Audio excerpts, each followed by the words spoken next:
Martin will just rejoin in a minute. Well, good evening, everyone, and welcome to this meeting of the Community and Corporate Overview and Scrutiny Committee.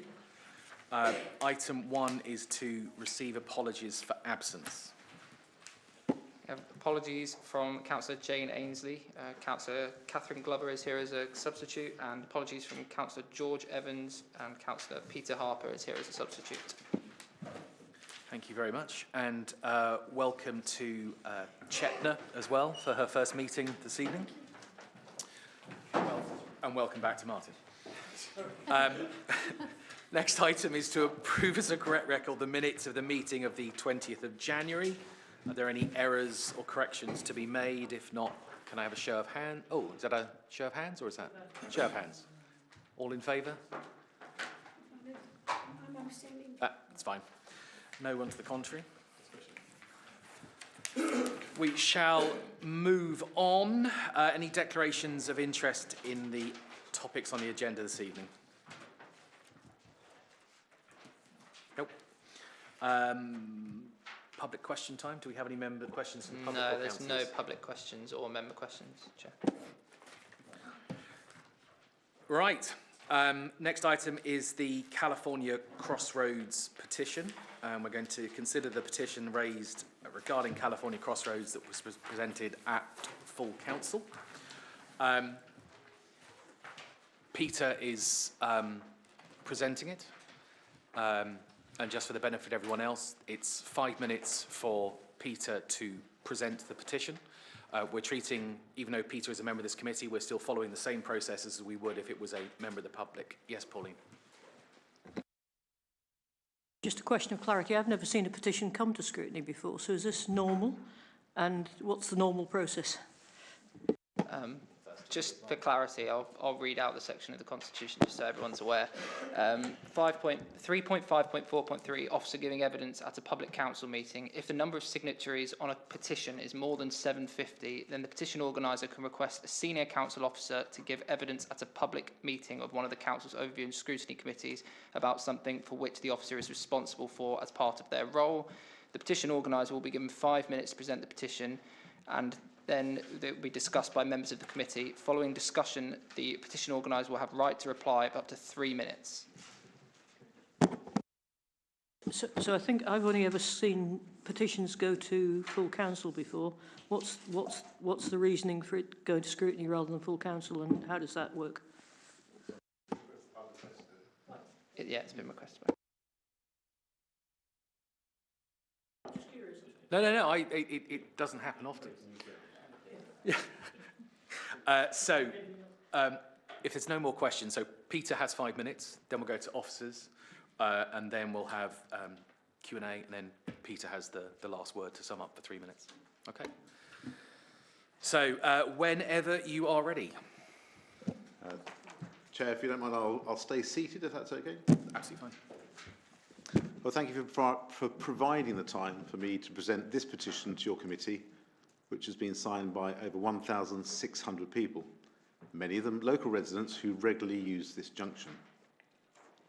The petition calls on Woking Borough Council to make some modest changes to the junction to improve the safety of pedestrians and other road users. These changes would use standard pedestrian crossing markings and mini roundabout central islands to help users safely navigate their way across the junction. Now, the junction was completed last September, following 9 months of disruption to the businesses and residents of Finchampstead. Since then, I have received many emails from road users recounting problems they have encountered when using the junction. Let me read out just one from a cyclist. I have been a regular cyclist for well over 50 years, and I find this junction very frightening and worrying. While doing a right turn through the junction, I have had 2 occasions when a car at speed has almost taken out my rear wheel. This has made me so concerned that now if I'm turning right, I dismount before the junction, get off and walk as a pedestrian until well clear and past the junction. The thought of a child cyclist or young person trying this junction just scares me. Chair, as a council, we are campaigning to encourage people to take part in active travel, walking and cycling. This junction is putting people off that active travel. Chair, the junction was causing so much confusion when it was first opened that the council actually produced a user guide to help users understand how to navigate it. Have you ever come across a road scheme where you need a manual to work out how to get safely through it? I think this alone tells you all you need to know about the design of the junction. And whenever I have raised concerns about this junction, I've been told to wait for the Stage 3 road safety audit, presuming the hope that this will give the junction a clean bill of health. And when that report came out earlier this year, it confirmed the issues that the petitioners have highlighted alongside several more. Let's look at some of the key issues raised in the report. Possibility of pedestrian crossing the carriageway when a vehicle has stopped on one approach to the crossing facility and then being struck by another vehicle travelling in the opposite direction.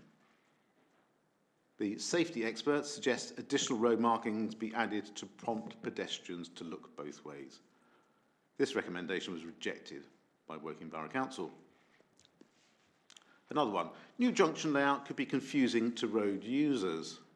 The proposed scheme has replaced the previous double mini roundabout junction layout and replaced it with an unconventional junction layout where it may not be completely clear to road users who has priority when travelling through the junction.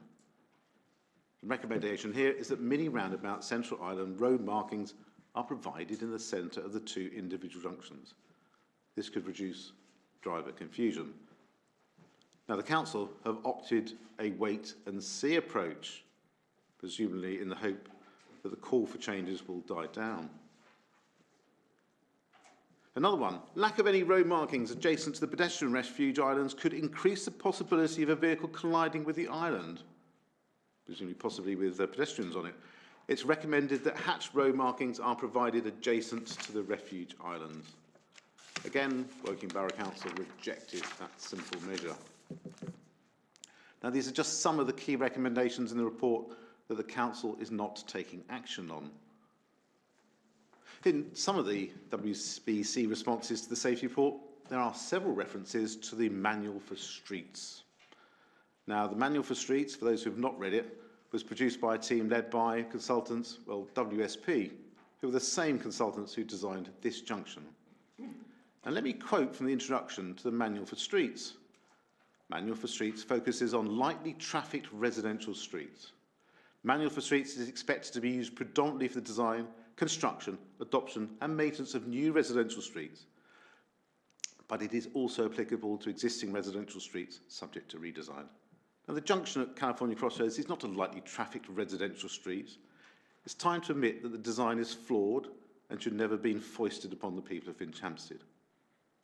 Now, these minor changes will cost money, but a modest amount compared to the over £5.5 million already spent.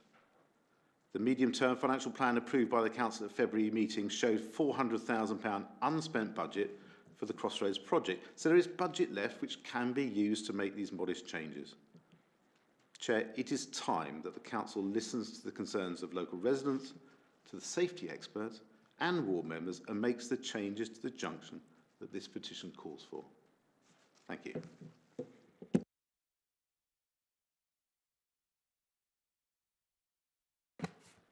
Pretty much 5 minutes dead. So, that's very impressive. Thank you for that. I'm going to go to officers. Chris, I think you are leading on this evening in George's absence. I am indeed. Thank you, Chair. I'm Chris Easton. I'm the Service Director for Highways and Transport at Woking Borough Council. Thank you, Peter, for taking us through there. This evening I've got Malcolm Pinto with me. He's also from the Highways and Transport Service. He's the Head of Engineering and Delivery. And so I'll do the first part of the presentation and Malcolm will take you through some of the design and safety elements. So I think it's worth just setting out here. Can you run the presentation, Liam? Sorry. I just realised it wasn't on the screen. That's fine.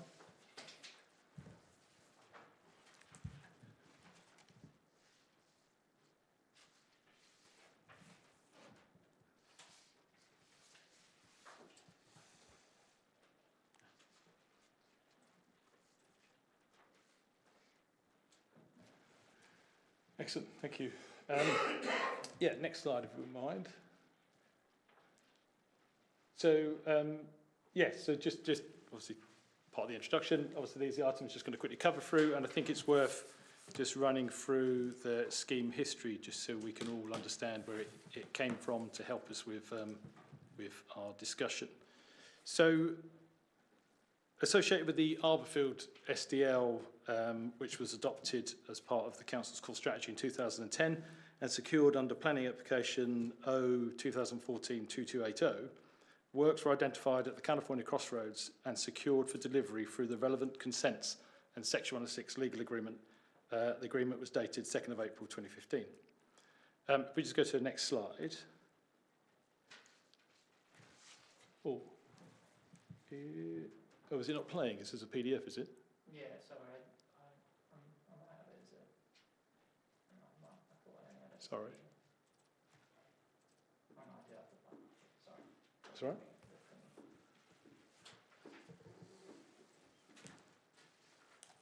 PowerPoint's quite clever until we turn it into a PDF. Tell me.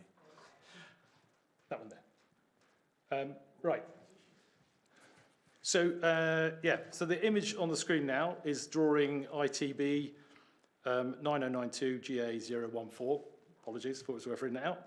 And that's the California Crossroads improvement. And this formed part of the associated transport assessment submitted as part of the planning application package.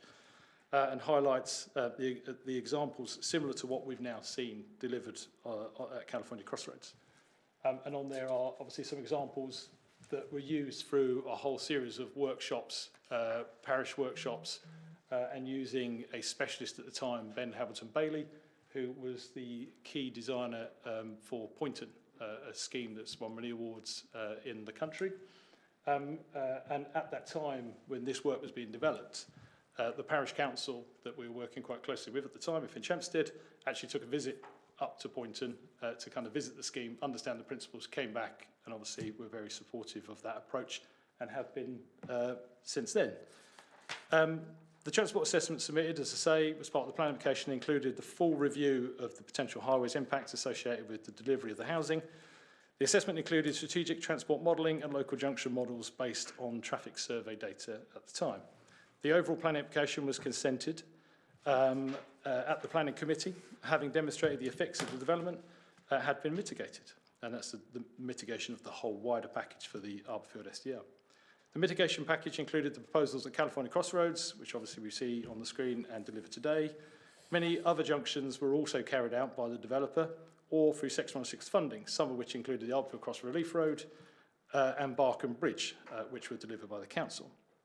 In early 2015, during the review of the planning application submission, a working group was set up to help manage the scheme on behalf of the community. It included borough and parish councillors, local businesses, school and WBC officers.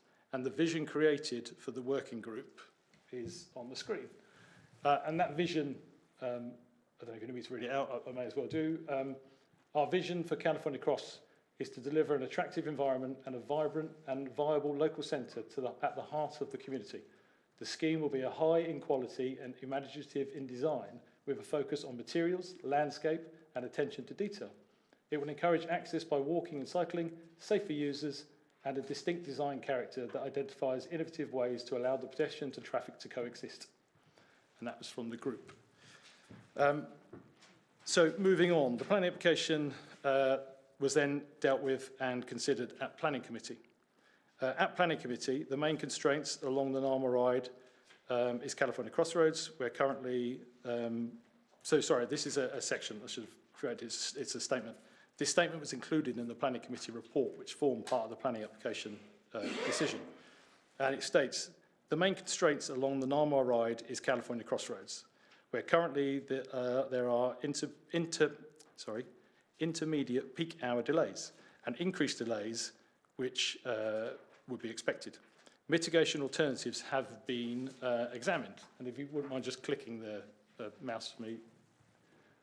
So here are a couple of mitigation examples that were considered prior to the planning application and during the planning application. And in traditional sense, we would look to kind of provide a traditional junction that created the mitigation measures that obviously could be delivered. And during the planning application process, it was determined that obviously to achieve that, you'd have to build something whopping in size like this that went outside of the highway boundary, taking up land and obviously other elements. And then the two fast schemes tried to stay within the highway boundary, but turned into traffic signal junctions. Now, those traffic signal junctions indicated with each lane operating independently and had significant impact upon delays and the flows and queues. So as a result, as I say, following those, a working group has been set up from representatives of the local community. And this has been the first meeting in late February. At the meeting, options were discussed, and it was agreed that the preferred approach would be a scheme that retained a similar level of highway capacity, and that the priority would be to deliver an environmental improvement in the centre of Finch Hampstead. An environmental improvement would facilitate the multimodal use of the junction, and it improves its operation. Over the coming months, a scheme will evolve based on these principles to be funded by the developer, and it will be subject to wider engagement. At that point, the planning application went through to be consented on the basis that that was the principles that we were going to be looking at. It was decided as well around that similar time that the council would take on the delivery of this scheme, and therefore it would be funded by Section 106. If that hadn't been the case, and the developers were to deliver the scheme, we would have had the scheme much sooner. I'm not saying that we were slower, but it would have been done much sooner because the obligation was on them and there wasn't delays, as I'll get onto.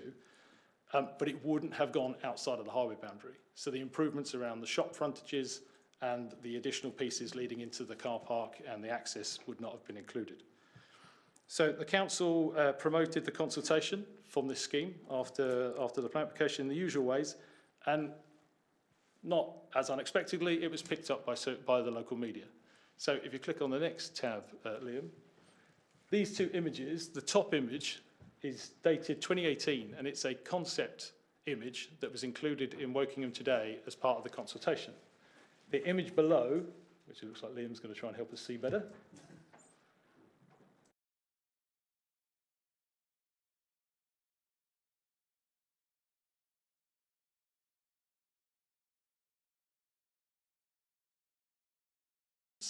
apart from the leaf pattern, which obviously was much more scattered in the original concept, and picking up through the consultation, it was identified to try and put it in a bit of a swirl pattern to help people understand the circular motion of the space that we still expect them to flow in.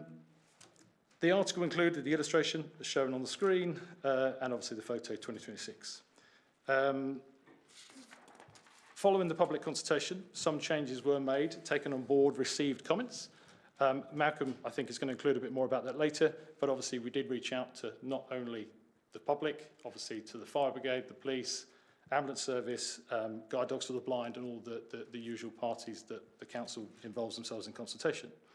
The scheme was approved and secured with funding secured through the medium-term financial plan in February 2028 at the council budget meeting with a budget of 5.747 million, which was the identified Section 106 sum. The scheme was originally considered to be delivered in and around 2019-2020. However, the project was delayed due to 9 months road closure in the south due to South East Water, the impacts of COVID pandemic, the landslip that unfortunately happened on the ridges which closed, and then a Southern Gas network works which also were undertaken. Works commenced in February 2024 and we delivered the scheme which we have in place today, which opened in September 2024. As I say, 6 months the scheme has now been open.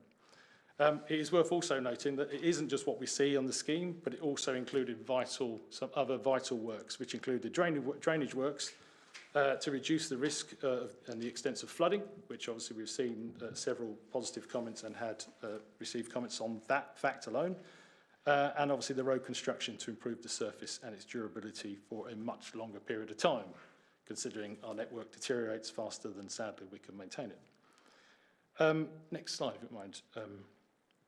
So just quickly picking up on this piece, settling in period I think is really vital, and I appreciate the comments that have been made, but it's not uncommon, and this scheme is not unlike any other junction that the council's delivered in past times.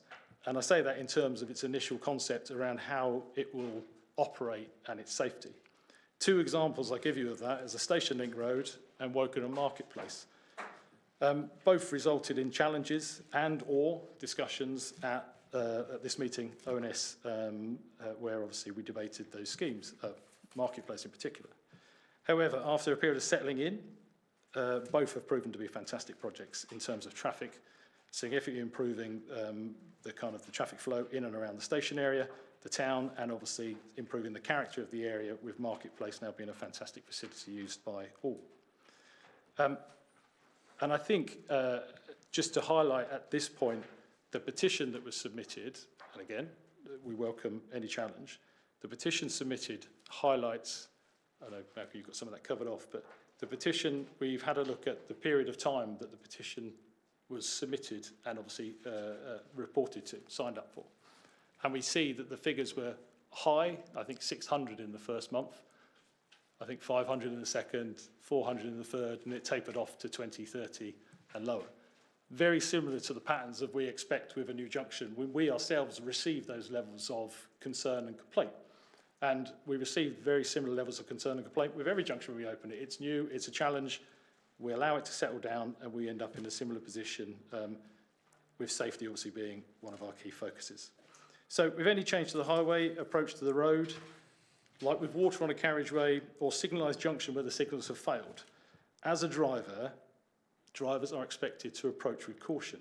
We want drivers and users to use caution and for all users to interact with one another safely, not just at this junction, but every junction across our entire borough. So how to use the junction? Peter is correct. We did produce a kind of a statement of how to use this junction. That was asked for, and we provided it. We wouldn't typically provide that kind of thing, but it did appear that some people had some element of a question just to ask what the scheme was about, how we're supposed to use it. It is innovative. It is slightly different to what we usually see in Wokingham in our kind of historic market town, but obviously we are following the principles of the scheme. So the design concept, as I say, encourages users to engage more with what is happening around them. As with anywhere on the public highway, all of the highway code applies, and in particular, Rule 170, which actually says, take extra care at junctions. There are a series of bits, there are some bits in there as well that refer to watch out for cyclists, motorcyclists, pedestrians. If pedestrians crossing the carriageway, allow them to cross. I won't go through all that because we all should know the highway code. In terms of socials, whether you live locally or nationally, I think California Crossroads is known to many, having had its fair share of exposure in the national media and shares on socials. Some information, sadly, is misleading, incorrect, or just assumptions. Some is also correct. Whilst there have been negative comments, there have also been positive comments. Information is seen by officers on channels and social media which is not official WBC channels, such as numerous community pages, local and national press pages. The council would only be able to respond to comments that are made on official channels, and it would be impossible to provide responses to every question. The council does not have the resources. The downside to that is we were not able to obviously get onto socials to express, but that's where obviously we look to members, and moving forward, we would welcome that support, whether you're a local ward member or obviously wider, to assist us in reaching those residents.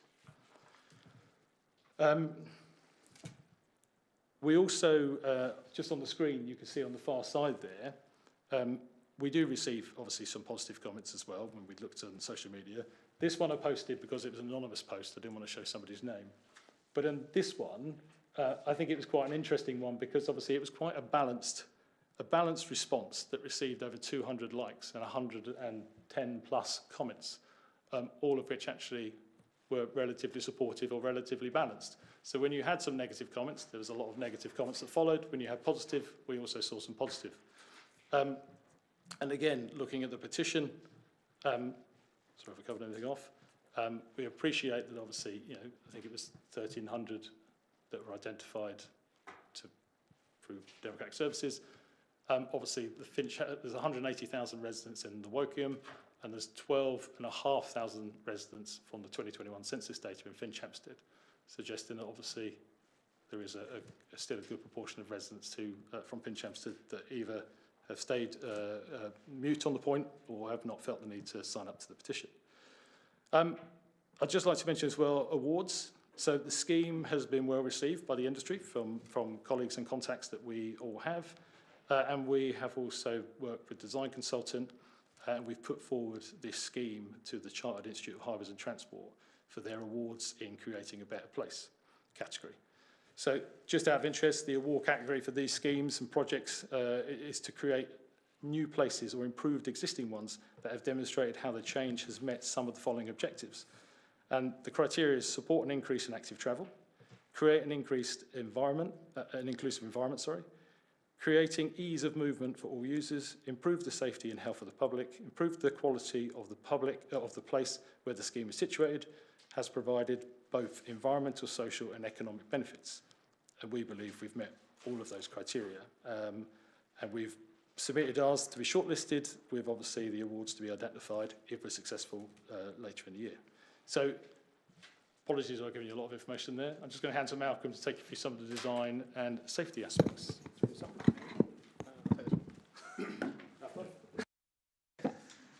Cheers, Chris. So, yeah, I will go over the design and safety aspects of the scheme.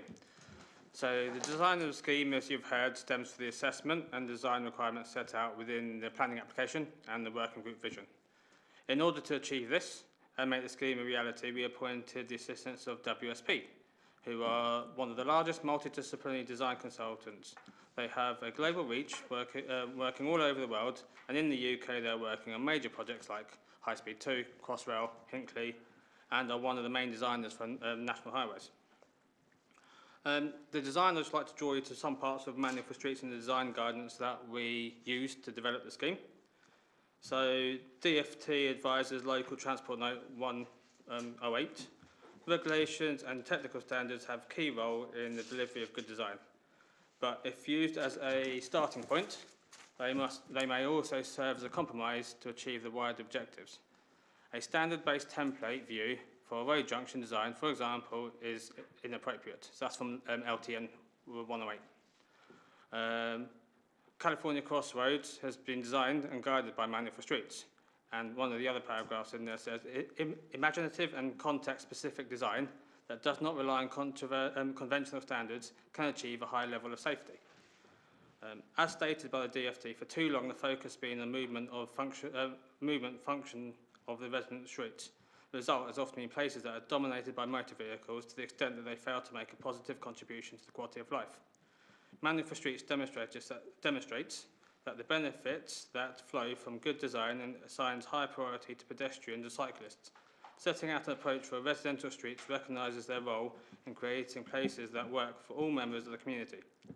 Manual for Streets focuses on the place function for resident streets, giving clear guidance on how to achieve well-designed streets and spaces that serve the community in a range of ways. With this ethos, the concept design was presented to local residents, who received positive feedback, and it was agreed to continue the development of the design. So the scheme was designed following WBC standards as well as Manual for Streets, and is in accordance with travel signs regulation and general directions. Manual for Streets is a national government guidance for design, construction and maintenance of streets, including guidance on layout. Users need parking, street furniture and materials. Guidance is about providing an environment for all users, and this project aims to do this by slowing vehicle movements with the installation of raised tables at the edge and centre of the scheme. These are about 70 metres apart, which typically means that speeds between them are around about 20 miles an hour. It doesn't give you time to accelerate back up again. Additional crossing points allowing more direct routes. So before the scheme was implemented, there were 2 crossing points for pedestrians. Now they have 9. So it gives a lot more disparity for people to cross it where they're comfortable doing. The patterned surface carriageway treatment to support a more pedestrian-orientated movement. Crossings designed in accordance with Chapter 6 of the Traffic Signs Manual for informal crossings. Removal of traditional road marking and signs to make drivers more aware of the pedestrians and encourage them to give way at crossings. Crossings at right angles have been provided for those that are with impaired vision that may prefer to use. So that was very much from the consultation point before, where visually impaired users didn't feel comfortable to crossing the central junction. So we provided 4 crossings at each, one at each arm, that were parallel and on a raised table to allow them the choice to cross at those locations if they weren't comfortable in the central locations. And again, they weren't there before the scheme. The shopping parade car park, the entry and exit was switched. One of the main reasons was to take a link off the junction, because you have the 4 arms coming in, but also an exit from a car park would also be another conflict point. So for those who cannot find the space in front of the shops, they can move onto Avery car park more easily. It's hoped we reduce queuing from Avery Corner backing up on the roundabout, which was a historical problem of people waiting on the main carriageway for a space before pulling in. The proposal incorporates essential maintenance works, which Chris covered before, which is drainage works. So the area was prone to flooding before the works. We did find blocked drains that went to nowhere, which caused issues. That has all been resolved as part of the works, and the reconstruction of the road surface to give that durability. Through the consultation, we worked with some key groups as well to determine the best design for the scheme. So we spoke with Joel Young from Guide Dogs for the Blind, who was a community engagement officer, Jim Stockley from Wokingham Health Watch, Simon Goodall, who was an Arborfield Paralympian and campaigner for access issues, Sarah Griffiths from Learning Disabilities Group and CLASP, a local self-advocacy organisation for people with learning disabilities, Louise Keane from Alzheimer's Society Dementia Empowerment Group, the Thames Valley Police, as well as the Fire Brigade and the Ambulance Service. And we also spoke to the equestrian centre that's around the corner, and to ensure that the horses didn't get spooked going through the junction because it was new to them, we built a test panel in their car park 6 months, give or take, before we constructed the works, so the horses get used to it and we can get feedback to see if it worked. We even worked with some residents during the final stages of the scheme. So there was a resident who was disabled and had a rear access van where he came out of. So we tested it and put the ramp down to make sure he could fit in that space before marking it and making sure it worked.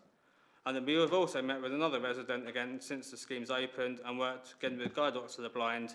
We walked the site with them, listening and taking on board comments and suggestions. The scheme is safe and in line with further DFT guidance. The scheme has undergone road safety audits at each stage of the scheme's development. Road safety 1 at concept design, safety 2 at feasibility, and road safety 3 when we opened it to the public. We instructed the independent road safety order 3 after completion of the project. The audit was attended by the police and was conducted during daylight hours and hours of darkness. A link to the road safety audit 3 can be found on the council's website. The Road Safety Audit 3 made 17 recommendations, 12 of which was accepted and been implemented already on site. The Road Safety Audit has road safety audits are designed to be undertaken on motorway and trunk road network designed under DMRB. The objective of the Road Safety Audit process is to provide an effective independent review of the road safety implications of engineering interventions for all road users. As the scheme is mainly developed using Manford Streets, some of the recommendations were rejected as Manford Streets allows for this in their design guidance as previously stated. The scheme will be assessed 1 year after opening through Road Safety Audit Stage 4, with a review being carried out for any personal injury accidents recorded by the police.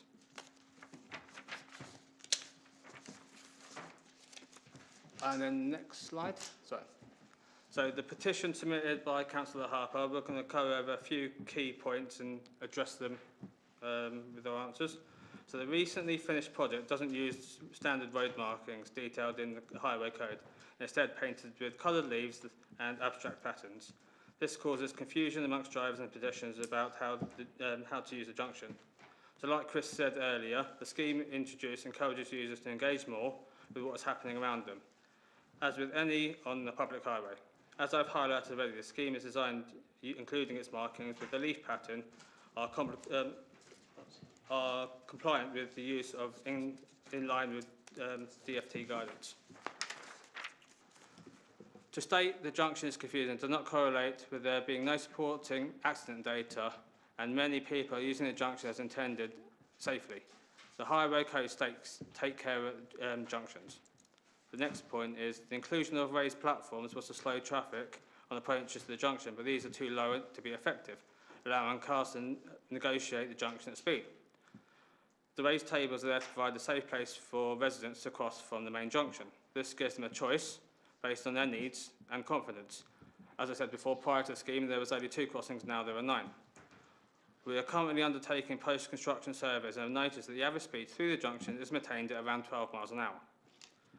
The next point is the petition is calling for working with the council to paint roundabouts and zebra crossings on the junction. The junction didn't previously have a zebra crossing in place. If a zebra crossing was present at peak time, the junction would be at a standstill due to the levels of pedestrians crossing to access and egress to school. In addition, a standard zebra crossing could not be installed in this location as it required departure from standard. The road markings of zebra crossings are defined within Department for Transport Local Transport Note 295. As a formal crossing, this will be installed as per the design standard without any relaxations. And then the final point was these improvements will reduce the risk of serious accident on this junction. The junction has been open and operational for 6 months, and there haven't been any recorded accidents that have been submitted to us. As previously stated, we have commissioned a consultant to monitor the junction post-construction to evaluate how it's operating, and the evaluation is ongoing.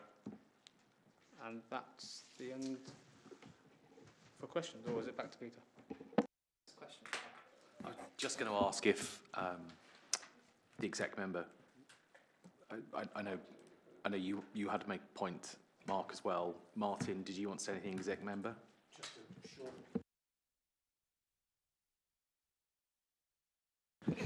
Really, having been briefed on this several times and also read the history, I think it's a really commendable product that's been delivered.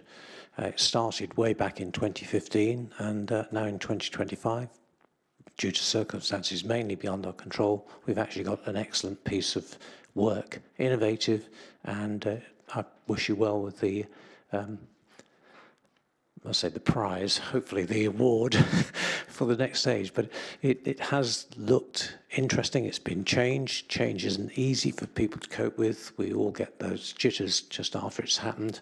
And I think the record of how things are going, it's good so far. Long may it continue so, and the way that the survey data, the petition data, came together backs up that it's the change is the issue, and as people adjust to it, that will fade away.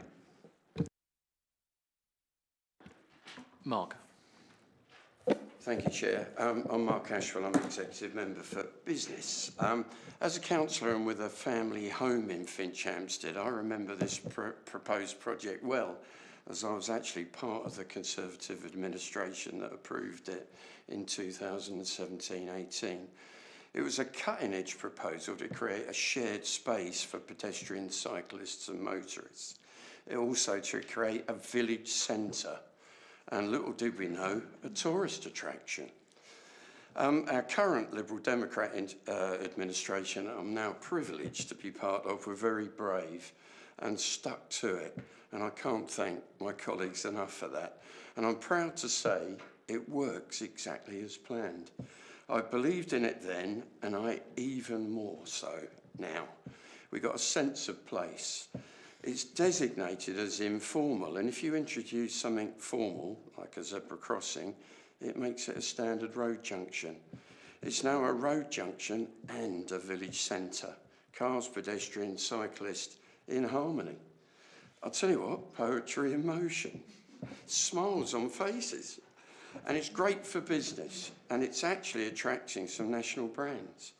And I'm working on forming the California Commerce Club, and I'm getting a bit of an uptake on that. And when I was involved with Wokingham Town, we saw it settle in and work, as Chris quite rightly pointed out. So look, as your Executive Member for Business, we've launched our town centre strategy, and we've highlighted the need to nurture our high streets and create centres that help everyone thrive and where everyone feels they belong. It's doing that. Support businesses to create ecosystems for sustainable growth, the California Commerce Club, and celebrate the individuality of our towns. It's a tourist attraction. Most of all, we need to change the narrative from a struggling high street to a different town, one built on partnerships and strong communities. And you know what? A 6-month pursuit of a petition to effect changes to new traffic works could have had a negative effect on our retail hub. And this narrative could be a hindrance to our businesses in California, Finch Hampstead. There's an extremely strong community in Finch Hampstead that supports its businesses at California, and I'm personally determined to work with them to make the most of their newly enhanced centre. In fact, only today I had a conversation with Jack's Pharmacy, and he reported that the junction is working well. So look, we all have a responsibility to change the narrative, and I implore you to let it settle in. Thank you, Chair. Great. Questions? Peter. Thank you, Chair. As part of one of the officers' presentation, it was stated that recently there's been consultation with Guide Dogs for the Blind and recommendations received. Could you share what those recommendations were and what changes have been agreed to make? And Chair, just to declare not an interest, but I just so happen to work for Guide Dogs for the Blind, so but if we could just ask that question. Yeah, so we've met with Guide Dogs for the Blind and a resident who is blind and is with his guide dog. We have walked the site with them, looking at some of the issues that they face, and are currently putting together the report based on that, because the site visit was only in the end of January, to determine the outcomes from that. So we don't have the recommendations yet of what we're going to do. It seems quite a long time since the consultation. Yeah, it is smaller changes, tactiles and bits and pieces like that we're looking at with him to help him cross the junction and get across. Perhaps it would be useful to share the outcome of that consultation with. I think just to clarify, it's not a consultation. It was a resident reached out to us, obviously, and we speak to all our residents and obviously are happy to help where we can. The team went out, did a site walkover with this gentleman to understand getting from his home to the location he was trying to get to, and obviously tried to explain, understanding the constraints not only that he feels he has now, but those constraints existed before with the previous scheme. But there were certain features like the guardrail, which obviously is kind of a policy that the government want us to remove. So we look to kind of remove a lot of those features because they were hit a lot previously. And obviously he may have used them as a tapping rail and obviously drop curbs past driveways. And so we're just looking at some of the stick-on tactile features that might be able to help him. Obviously that's, again, they're not necessarily fully standard. So we're going to see what we can try to do to achieve that.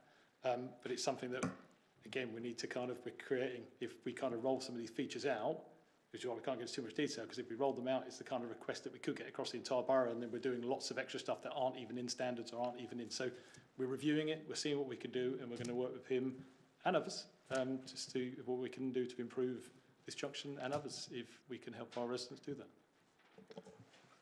The question was more about kind of the official, so Guide Dogs being an official body, RNIB. I've had emails from RNIB about the scheme. So what official contact we've had and what agreements we've had with official bodies, rather than individuals. I know the individual we're talking about, but I do know that Guide Dogs have been involved in discussions. So what's the official contact with Guide Dogs? So the official contact with Guide Dogs, the gentleman knows them and obviously asked them to along to the meeting that we had. So they came along. The outcome they wanted, we offered, do you want to go on the site visit? And they were like, we'd welcome that. The benefit was, and obviously the gentleman from the Guide Dogs for the Blind that we met, he was also party to the consultation back in 2018, 2019. And he provided the recommendations and options and changes that we took on board at that time. So these are now additional things that perhaps have changed in the course of the last few years or for this specific gentleman. But we took on board the comments for Guide Dogs for the Blind for that consultation then. And if we can, we'll obviously do the same now, but we need to see where they fit with standard guidance and trying not to, as we try to explain, the scheme doesn't follow traditional kind of road markings, additional, it follows the guidance which allows us to do that. And obviously trying to, if he wants something that I guess is standard, by putting that in amongst non-standard markings could cause, so we need to understand how that all fits. But yeah. So no formal consultation. They just came to the meeting with this gentleman as a support for him. Yeah. Thank you, Chris. The thing that worries me most is the safety audit points. And I wonder, maybe I've been slow, but there's quite a lot of information. Would you mind going through each of the points raised in the safety audit and either tell us what you've done about them, what you're going to do about them, or what you're not going to do about them and why?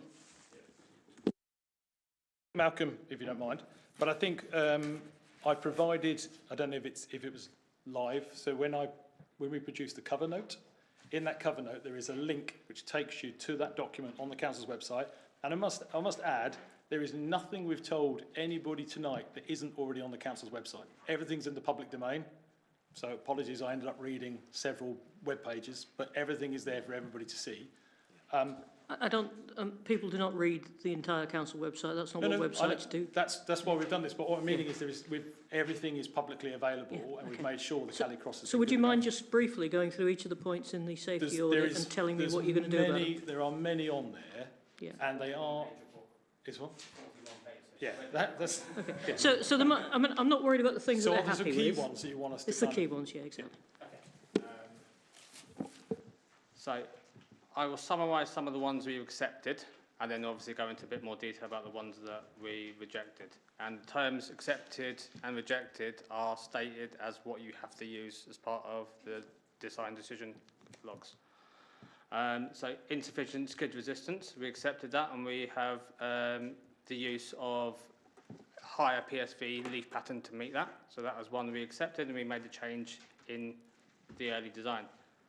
The next one was HFS. Again, we accepted that and have a carriageway of 65 PSV for the tarmac.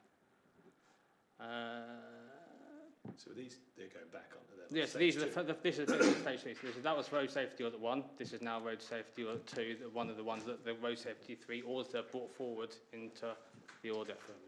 Yeah. So pedestrian crossing facility at Nyman Road, adjacent to Pace petrol station. See Appendix B. The petrol sign restricts the visibility. We rejected that, as the totem on site was not present when the design was done and the visibility displays were there. It was agreed that the totem has changed since the design was completed, and we've WSP to arrange for the contractor to confirm its location and highlight any changes from the original design. WSP complete review. WSP to survey the location of the totem, and WSP to review the visibility display. So we are looking at that along with the road safety of the 4 to make sure the visibility, and that's part of the ongoing monitoring. Do you mind if I just ask a So, do they have to get planning permission for those totems? I thought they did, and if they did have to get permission from Highways to put them up, how did they get permission from Highways to put it up in a place where you couldn't see? That's a good point. In terms of, obviously there are multiple parts to highways, and obviously if someone's doing something over there, you'd like to think it's joined up.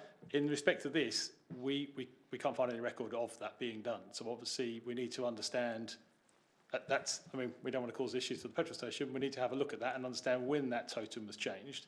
But obviously between the design being done and it being delivered, something has changed there. So obviously, yes, we have, as part of what we're looking at, is speaking to the planning team just to understand if there was planning needed, if it was a permitted development or not. We need to understand.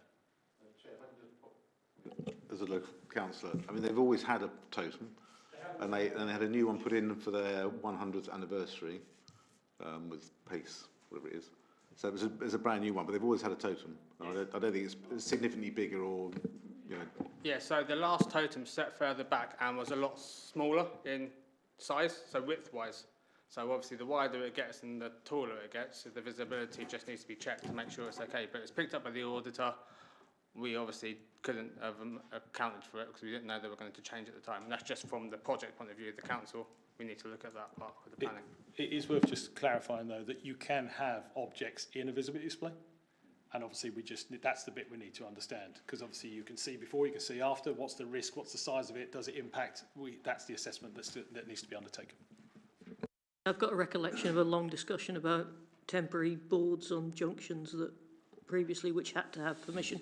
So I was just curious really to know when the permission was given. And you're saying you're looking into that, yeah? Okay. Okay, I'll move on to the next one. So, Pedestrian crossing adjacent to the petrol station. Petrol tanker adjacent to the petrol station restricts visibility. They recommend to... Sorry, I'm trying to summarise, it's quite long. Station... BC confirmed that they have discussed with the petrol station, and we advised the petrol station owner to provide signage to be used when the tanker is parked. WBC to discuss with the petrol station owner, which we have done, and that is the, I'll say, recommendation and our agreed action. Do you want us to jump to some key ones you've got in mind, Pauline? Right. There's a lot here. As I say, it was 41 pages. I'm trying to go through it as quickly as I can. But Can I just maybe suggest, I think, because you've said in here that there were 17 recommendations, 12 of which were accepted. And I think maybe just focus on the other 5 as opposed to the rest. And then, yeah, Just while Malcolm's looking this up, I think it is fair to say that obviously with an audit makes a recommendation. Now, in this case, this scheme is innovative. It is slightly different, and perhaps when we did the homework appointing an auditor, we could have got one that's dealt with these schemes elsewhere in the borough or in the country. But obviously, in this instance, he's obviously followed the standards and he's reviewed it as he would review any other junction, which is completely correct. So it's highlighted a number of things.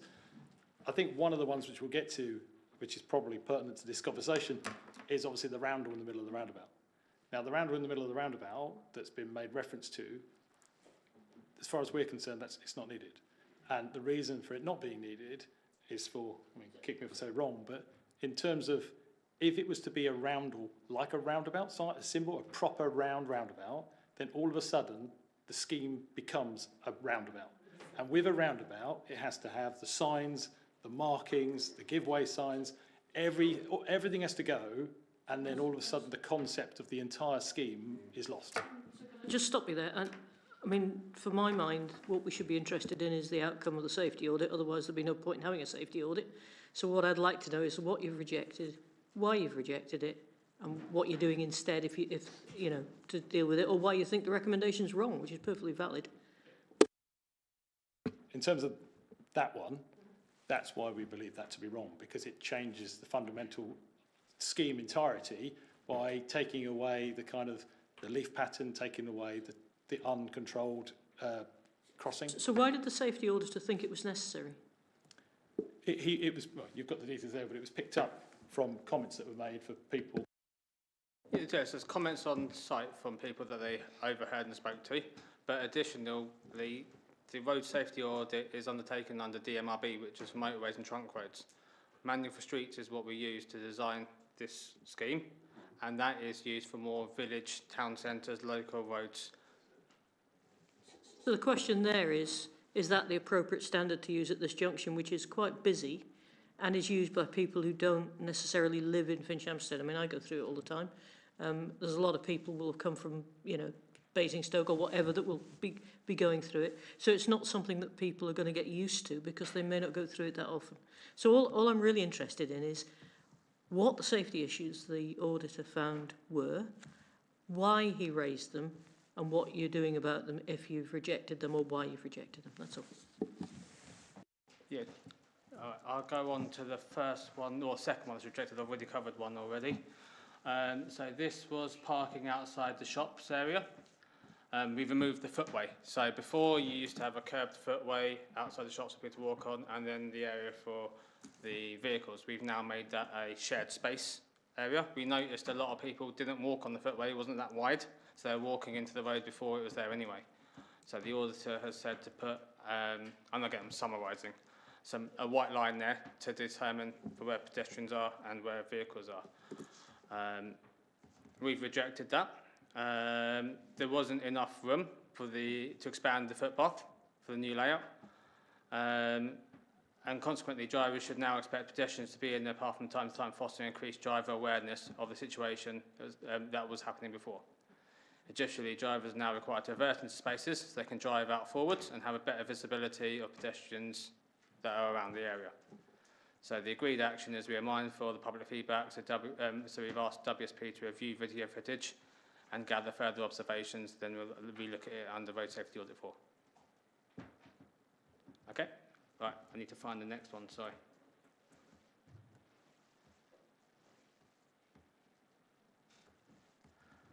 Okay, the next one is various new courtesy crossing facilities. Possibility of pedestrians crossing the carriageway when the vehicle is stopped on one approach to the crossing facility and being struck by another vehicle travelling in the opposite direction, which is what Peter mentioned earlier. Various pedestrian crossing facilities have been provided throughout the extent of the scheme with the road marking similar to the dashed giveaway marking provided on the carriageway either side of the crossing. During the site visit, it is observed that most vehicles stopped to give way to waiting pedestrians at the courtesy crossing layout, although some motorists did not stop when the pedestrian was waiting to cross the road. Due to the ambiguity of priorities at these crossings, potential pedestrians could see a vehicle stopping as it approaches from the right and they start walking across the carriageway. However, the pedestrian may not look to the left to check whether any other vehicles approaching in the opposite direction have also stopped to let them cross the carriageway. Therefore, it could result in the pedestrian being struck by a vehicle approaching them from the left. This could be a particular problem as new courtesy crossing facilities with no pedestrian refuge islands at the centre of the carriageway, where pedestrians can cross the carriageway for two movements waiting on the island. So the recommendation is, it is recommended that appropriate to look both way markings provided in the carriageway or on the footway adjacent to the courtesy crossings. The design organisation rejected that. We can assess the available space for markings, however, it would give a false impression that drivers have priority over pedestrians. It is advised that crossings are monitored further to understand if pedestrians are looking both directions and the level of courtesy drivers are providing. So we, as the council, have rejected the auditor's response and we've agreed with the designer response. So accept the design response. The inclusion that is recommended wording could provide a false driver impression regarding priorities and finding from crossing survey report has been commissioned and will be reviewed as part of the Road Safety Audit 4. So this is a part of what we're asking WSP to look at as part of the post-construction report, and again, that would be something we monitor over the next however many months until the Road Safety Audit 4. Next one. Okay, new layout California Crossroads, the Appendix B. New junction layout could be confusing for road users. The scheme replaces the previous double mini roundabout layout and replaced it with an unconventional junction layout where it may not be completely clear to road users who has priority when travelling through the junction. However, map-type advanced direction signs have been installed on each approach that shows the direction of a double roundabout layout. It is observing during the site visit that motorists are generally using the junctions like mini roundabout layouts, i.e. they're giving way to the right when entering the junction from one of the approaches. However, due to the unusual layout, occasionally some road users, particularly those travelling through the junction for the first time, could be confused regarding how to negotiate the junction layout. Typically, this results in a driver entering the junction in a cautious manner. However, it could also increase the possibility of motorists entering one of the junctions and not giving way to another vehicle approaching from the right, which may lead to a collision. Or a road user could be concentrating on how to negotiate a junction and failing to give way to pedestrian crossing the carriageway using one of the new courtesy crossings. So the recommendation from the Road Safety Auditor is the recommendation that appropriate mini roundabout central island markings to TSRGD diagram 1003.4 with the new circular island markings and arrow markings are provided at the centre of the two individual junctions of California Crossroads. This could reduce driver confusion, provide more conventional layout and encourage users to give way to the right at the roundabout. The designer has rejected the recommendation. The auditors have noted during the site visit that motorists were generally using the junction like mini roundabouts, i.e. they're giving way to the right and entering the junction from approaches, which suggests that the junction is operating as intended. Adding a roundhill might distract from the current scheme approach. However, it is recommended to further monitor the junction, or the operation of the junction, to determine if there is consistent adherence to the auditor's observations. If it is found that further clarity at the junction could be beneficial, a roundel feature could be created. To create the roundel feature, we could overlay some coloured leaves with white ones at the same size at the centre. This would make the junction more consistent with signing. We can also overlay the tracking to determine the appropriate size. Please let us know if you'd like to proceed with further assessment of the alternative option. The WB response to that is reject the ordered response and accept the design response. The item has not been flagged up with any previous RSA, and the design has always been shown the layout as implemented. In the previous arrangement, the roundel was overrun by vehicles. Introducing the roundel or similar might lead to drivers assuming that everyone will navigate the junction, which is unlikely based on observations from previous layout.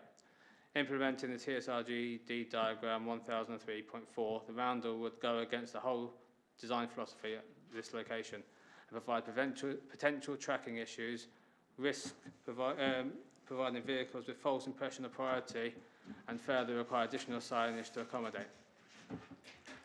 The scheme design includes a slate surface pattern and has been laid providing a circulatory guide. It is found during commissioning commission crossing review and RSA4 that the current layout would benefit from clearer circular marking. Then the design response proposal is to be considered. And in the agreed action, it is felt that the centric pattern, sorry, I can't say that word, is enough to encourage drivers around the junction without assuming everyone will do the same.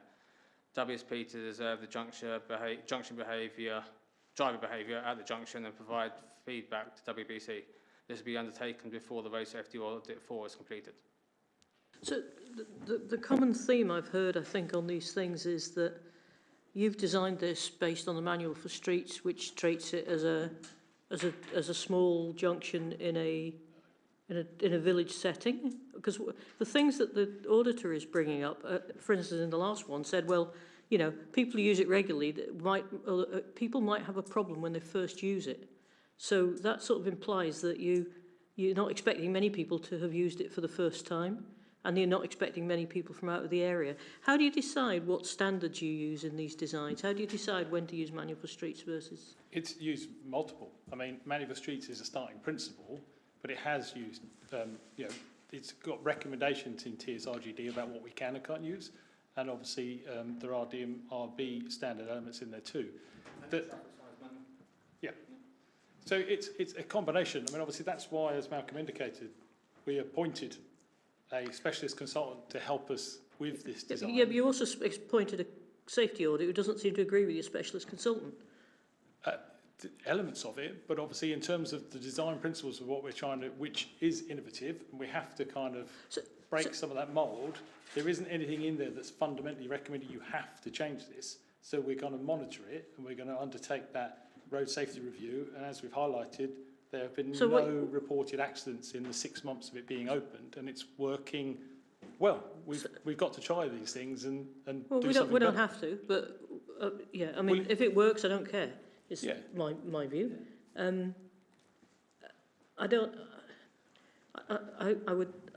What worries me is that you've commissioned a safety audit that says something different from the thing that the guy who you commissioned to design it. Yeah, that's not uncommon. You'll probably find similar things on Marketplace. You'll find similar things on Station. I remember.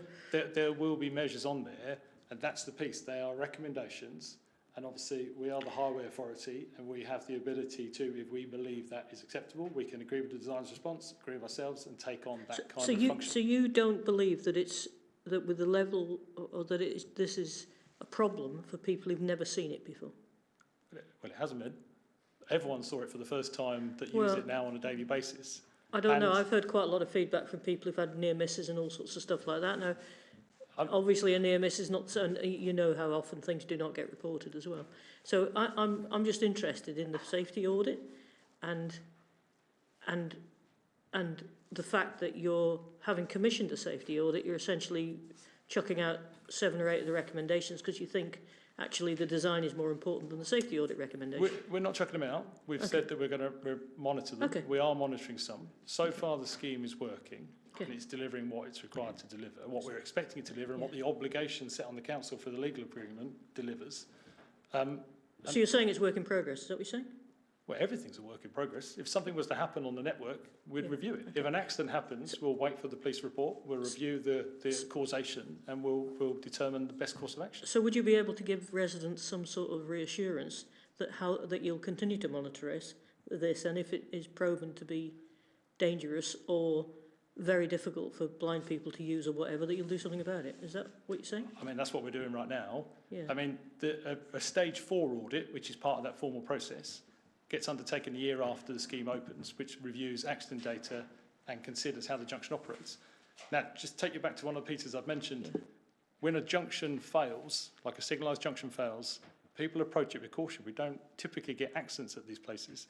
And that's the type of function. We want pedestrians. If we take it back, I think, Catherine, you asked for some pictures earlier of the junction, which Liam's got, which... Oh, okay, well, Malcolm pulled some before and afters together, which we can put on the screen if you want to see.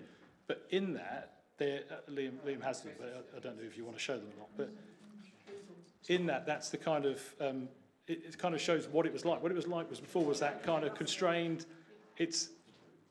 we have to make a change, and obviously the pedestrians, that some of the feedback we've had, I'd hope that amongst the emails where you had people negative about it, they've also been positive. We've had a lot where parents have said crossing massively outweighed by the people who are negative about it. But interestingly, we haven't had those 1,600 people complain to us.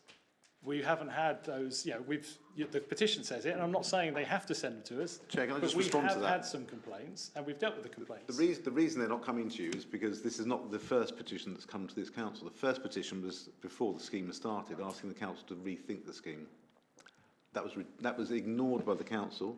There was another petition asking for compensation for shopkeepers because of the impact on their businesses. That was ignored by the council. I'm afraid residents don't see the council being responsive to their concerns about this scheme and the impact of it. So it's not surprising they're not going to raise issues now. That's what they come straight to the councillors on the ground. I wanted to respond to the point that Peter's just raised. I did want to make a comment at the end after committee members had spoken, but I want to correct something that Peter just said when he said there was no response to the petition of business owners. I actually wrote to the valuation officer to put the case of the businesses. We wrote to the businesses and asked them to present us with evidence of loss of earnings. I don't know whether they did so. They were encouraged to approach the valuation officer to get a discount on their business rates. So it is incorrect to say there was no response. I actually wrote to the valuation officer and we encouraged all of the businesses to apply for a business discount on their business rates. How many did so? I don't know. That's quite a long way from compensation, Stephen. It's the only form of compensation it's possible for this council to give.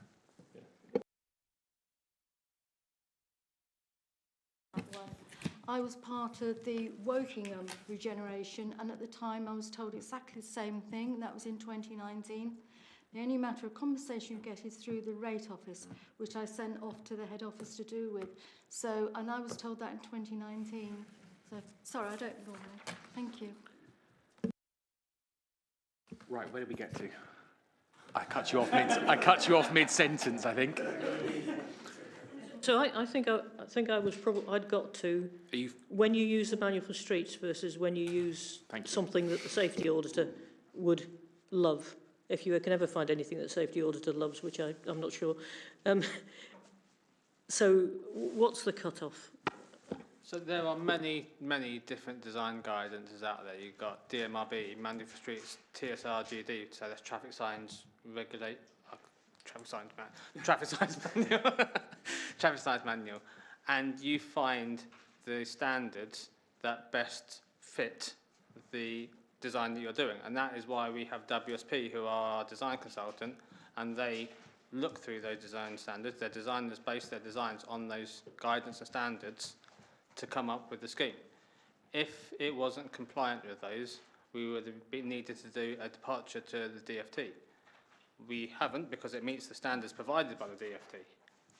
So 2 follow-on questions from now, sorry to keep, but what are the criteria for using those particular standards? What are the boundaries in which you're allowed to use those standards?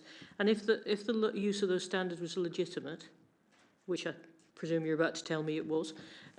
Why did the safety auditor audit against a different set of standards? The last thing you do is have an auditor that audits against something that aren't the standards that are applied to the design.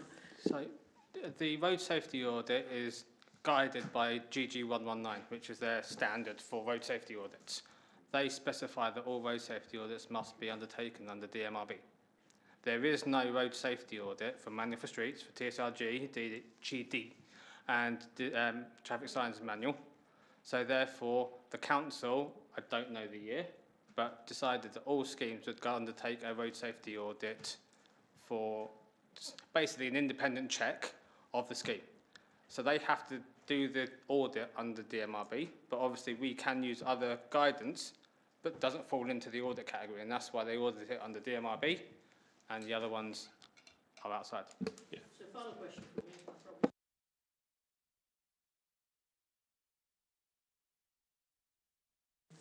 Yeah. So just quickly, can you tell me what the boundaries are for using manual for streets as a design guide for this roundabout are? What are the characteristics that the road has to have, or the area has to have, to be allowed to do that? So I don't know if you recall, but the council used to have its own design standard. Most local authorities do. 2010, when the council adopted the core strategy, it also adopted manual for streets as its design standard. So in terms of how we see it, manual for streets is our kind of a starting place, but it doesn't mean we have to use manual for streets. We can use anything that's out there as long as it's compliant. And obviously in this essence, to achieve the obligation and the objectives of the scheme in front of us, manual for streets sets out to use it as first principles, kind of step away from the norm, look at, you know, paraphrasing, but obviously what it properly quotes is in the statement. And that's why it's been used, because we have done something innovative. We have tried to be different. As we've shown, it's, you know, Bexley Heath, kind of Poynton, there's many places that have used it. We're not the first, we're not the outlier, but there are a number of schemes that have done this.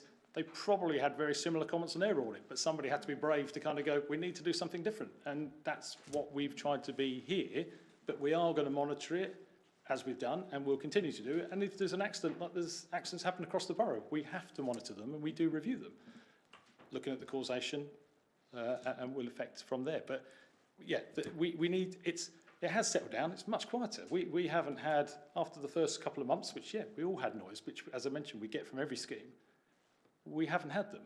Yes, we did the road safety audit, it got out there. Yes, it got publicised in the local media and Facebook pages, thank you very much. And we've ended up with a lot more noise again. But that's very quickly settled down much faster. And as I say, there's well, I don't need to go through it, but there's social media posts which are quite supportive of it. A lot of people want it to carry on. And I did see one post which I thought was quite interesting saying, we see the petition, why isn't there a petition to say it's fine and leave it alone? Save our scheme, we like it, yeah. So, I know I said it was the last question, but it's just.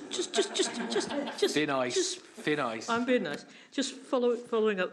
So I think what you said, just to summarise what I think you said, you're going to continue to monitor it. If there are any safety issues, you're going to do something about them, and that this scheme isn't necessarily in its final form.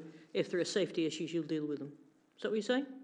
I think, well, that was a summary. But I think what I would say is, if there is a major issue, we will address it. Subject to what the safety issue is, we can't just have someone report it. If it's related to an accident and there is a causation that clearly shows that there is an issue with the scheme that we need to address, we'll clearly address it and look at it.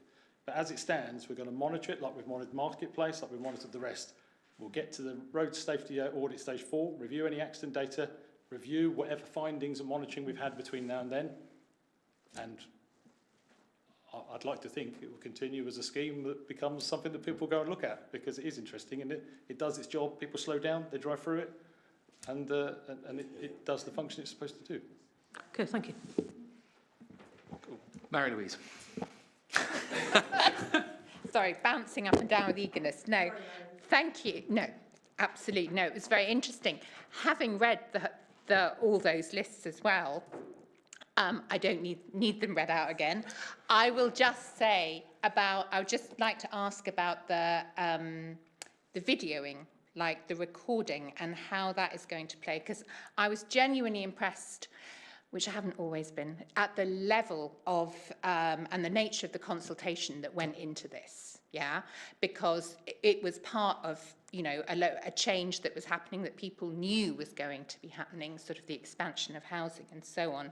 And the range of people that you engaged with is really impressive, yeah, and I think the executive member who was in charge at that time should be commended on it. My question is about how that level of engagement can be, you know, because did it happen 5 years ago, you know, and about the design, and then did it just not go on? Is that not a way that we could move forward to re-engage with some of the structure of consultation that was set up, to get feedback and ideas, and, you know, have it be a two-way process as well of understanding? Because the thing about site visits, and where video will help much more, you know, site visits are only ever snapshots, and we know, you know, from our day jobs that they don't really give you a proper idea of how something is working.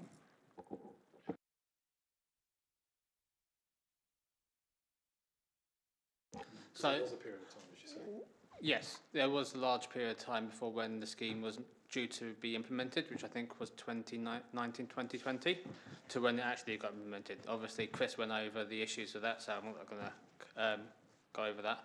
We did go and speak to all the businesses in the Crossroad before the construction, so probably about 5 or 6 months before construction started.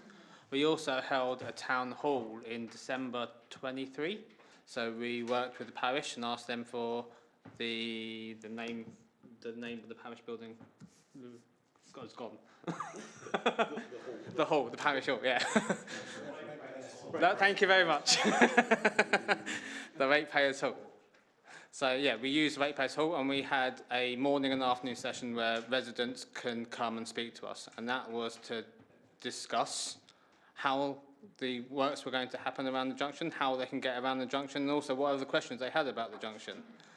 So we undertook the consultation 2019-2018 and took on their feedback, and then again reiterated that 3 or 4 months before we started it to understand what other concerns had arisen during that time. But it was informative. It wasn't to take on board changes at the time. It was to say, just to re-highlight what the scheme was and what we were about to do. Absolutely, because that's the, you know, that's like a one-way thing of consultation. And so might it be possible to build into sort of like perhaps around the stage 4 safety audit some, you know, sort of engagement with the same actors that you consulted with at the other 2 stages, just so that there's some sort of, you know, ability for people to understand, because this is the two-way, you know, we know that consultation is a two-way process. You know, people get information from us as well as being able to provide, you know, their understanding of their lived experience, which is important. You know, the people who drive, who live there, you know, will have important things to contribute. I hear what you say. I'm not sure what we can offer there. Obviously, it's that RSA 4 piece is somebody comes in, does a review of the accident data, and we will take on board any comments that have been received. But that's kind of opening us up to kind of, do you like it? What do you want to do? Some people might say I don't like it, and then how do we address their concerns and change it? If it's safe, yeah, the scheme will stay as it is the intention, as we would with any other scheme. Yeah. Dave. Hi, some of you may not know, but I've got 2 young children, so the thought of road safety is a daily thought for us, going to and fro and about. I just want to say really that I think we need to be very careful to make sure that we recognise that safety trumps design in terms of priorities. So I would far happily have a boring roundabout that is safer and people didn't get hurt on than a beautiful theme park type thing that you know had a higher accident rate, and that's really vital in my eyes. My concern is that we've got 1,600 local users of the roundabout who are saying that they don't think it is safe. We've got a safety auditor who has raised concerns to say it isn't safe, and that will lead to somebody getting hurt, etc. And I know we're reviewing it and we're monitoring it, and if we have a bad accident, that may cause a change, but I prefer to make the change before we had the bad accident than after it, if there is a basis. So I do think we should very carefully make sure that we have revisited and that our conclusion should be the safety of our residents is paramount. Chris. Thank you. In respect of the petition, I understand what you're saying, and I understand there was 1,600, I think, verified, 1,300, so that's fine. In terms of the petition, putting a petition in front of somebody to say sign this to make it safe. There's nothing out there factual to demonstrate that it's not currently safe. So the 1,300, 1,600 people that have signed it, and I'm not saying they're wrong. If they have concerns, they have concerns. But the petition was to say, to make this safe, sign the petition by getting to do these 3 features or 4 features. But there's not to say those 3 or 4 features would make the scheme any safer. There's elements of them that actually could make the scheme unsafe or make the scheme not even the scheme that we have in front of us. And I get what you're saying about safety. I get what you're saying in respect of what the junction looks like, traditional versus carnival, whatever it might be. But I truly believe something that is slightly stand out, like this junction is, I feel has a function to kind of make it slightly safer than a standard junction because of how you approach it. It's different. You do slow down to have a look. The courtesy crossings, I think, work really well, as they do in Marketplace. People walk up to the edge, a car stops and they let you across. We had a phase around COVID that people weren't very friendly for a couple of years, but they seem to have got back to normal again. And people are doing that courtesy piece again, and we are seeing that, and that is one of the feedbacks. And I truly feel quite pleased with this scheme and quite, honoured for having been part of the scheme that's been delivered. But as I say, it comes back to the obligations that we've delivered a scheme, and I'd like to think that we could do more. And as I mentioned, we've got Active Travel England who have shown interest in it, and they've mentioned to come down and have a look at it, which is great. And obviously, if that is great, then that will help us to secure more funding for more schemes like this across the borough, where we can help to roll out and deliver something different. It's kind of, for us, it's really great for innovative, for our borough to kind of show something different and hopefully set the scene of new things to come. But time will tell. Can I just add that we are encouraged to be bold and innovative in our work, and that is how you progress. So I say this to many people, that when they say, well, we used to do this 30 years ago. I go, well, what phone did you have 30 years ago? Well, Nokia 3310. Okay, what phone have you got now? An iPhone, whatever. Would you still be using your old phone? No. So times change, and we need to move with the times and be bold and innovative in that way.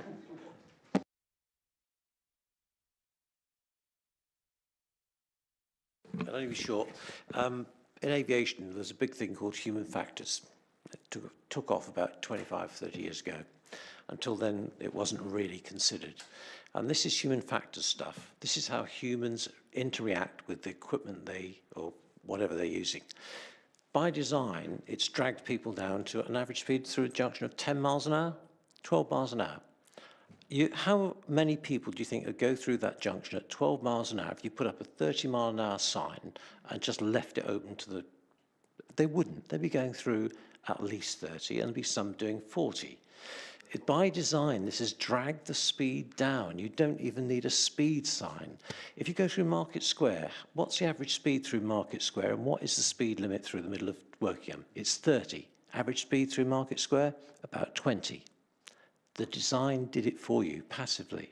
I was in Germany, going down a street, you find yourself doing 20 miles an hour. No signs around, just passive design. And that's the clever bit about this. It's passive design that's dragged your speed down, dragged the accident risk down. Just one point on human factors design, though. I mean, many of the examples in the human factors design of aircraft were about dials being in the wrong place, and making people see what they think was there rather than what was actually there. So you do have to be careful that you haven't got something that is innovative but is not designed in a way that people can understand. Having been the introduction of the Airbus A320 fly-by-wire and done the 777 fly-by-wire, I think I know how people think about these things, and they were very worried, and it turned out to be a non-event. Yeah, but I also remember the British Midland, the I'm gonna Kegworth move this- incident where somebody misread one of the dials because of I'm the going to position. move this. I'm going to move this on, as we seem to have gone from roundabouts to aeroplanes. Yeah, let's try and keep on the roundabout. I understand where we're going, but let's try and keep it to the roundabout. I just wanted, just before I go to Stephen, finally, I've been through a couple of major schemes like this in other places. The one by the Mercedes garage on the London Road in Bracknell was one that sticks in my mind of, we had petitions and angry people, and then when you go back to them 6 months after the scheme's completed and go, do you want to go back to what it was before? They go, no, we love it. Coral Reef, we took out an entire roundabout at the Coral Reef junction. We had petitions against that. When you go back to people afterwards, it had a massive positive impact. I know there's a much larger schemes. Golden Retriever roundabout, took that out, put a junction in. People are raising pitchforks for you know, massive amounts of traffic jams and accidents, and they didn't materialise. And I think the one that's probably the most relevant in my history of that was when we took a lane through the middle of a roundabout at the Hamworth roundabout. And you know, rapidly people have realised change is always hard. It's the Laffer curve thing of change, but I don't want to go into any more divergence. Sorry, hold on. This petition is after the scheme has gone live. So this is not people's perception of a scheme that might happen. This is their lived experience of this junction. And to dismiss it, I think, is wrong. No, sorry, I'm going to correct you because I'm not. There's a lot of dismissal going on. I'm not dismissing it because the Hamworth petition was after the roundabout opened. The Golden Retriever petition was after the roundabout, after the junction was changed. So I'm not dismissing it at all.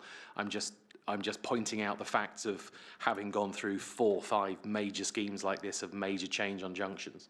So I'm not dismissing it at all, Peter. Pauline and then Stephen, and then we'll let.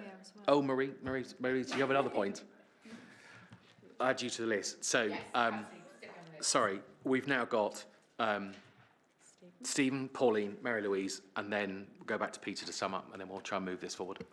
Thank you very much, Mark. What I really wanted to say was it's been very helpful having this discussion at Overview and Scrutiny. It's given the opportunity, I think, to address directly some of the concerns that have been raised by the petitioners and by Peter on their behalf. And I hope reassurance will have been given.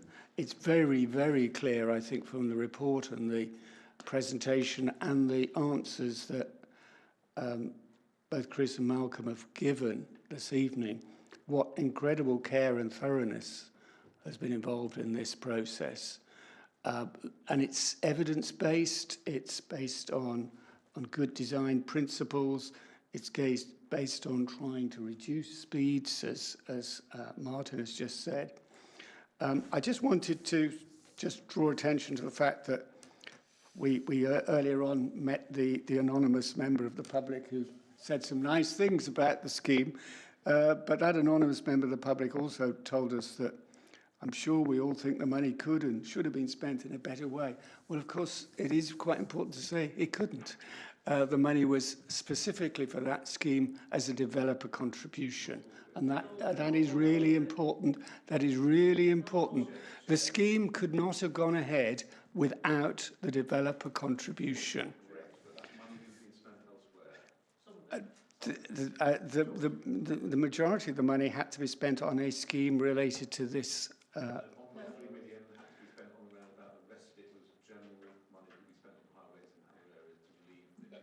Well, 1.3 million. Maybe we'll allow Chris to adjudicate on this matter, but can I just finish my points, which is that this scheme has been a very long time in the making. It's gone through a very rigorous process of assessment. The Stage 1 road safety audit addendum was signed off in January 2021. and I think you were executive member, from what I can recall, Pauline. You may not have signed it. In fact, I never even saw it. But all this work was going on your watch as well.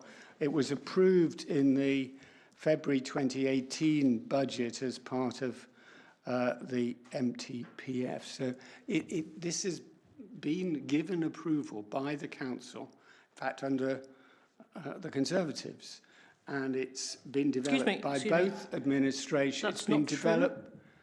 Pauline, it is true, no, because the design, it was part of the budget. The design was not, the budget was there, the design was not agreed at that point.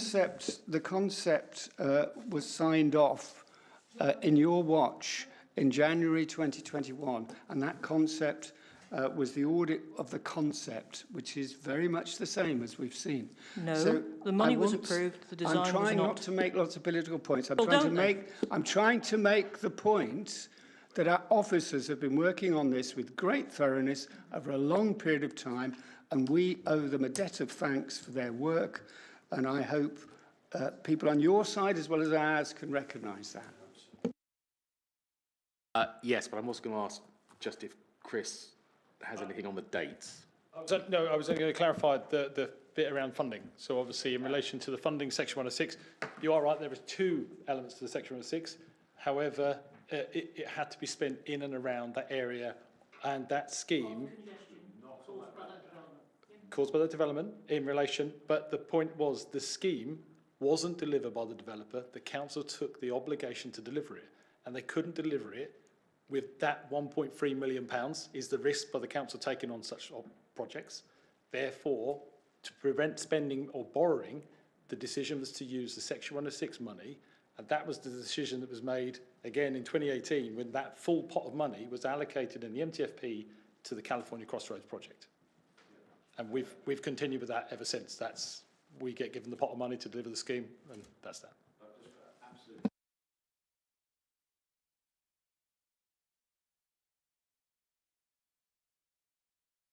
I think it was allocated to the scheme, but it didn't have to be spent on that scheme. Correct, but if it didn't, we'd have to find the money or borrow the money to spend public money on delivering the scheme we're obliged to deliver. We didn't have to spend £5.75 million on the California Crossroads. We did have to deliver it because it was in the MTPF.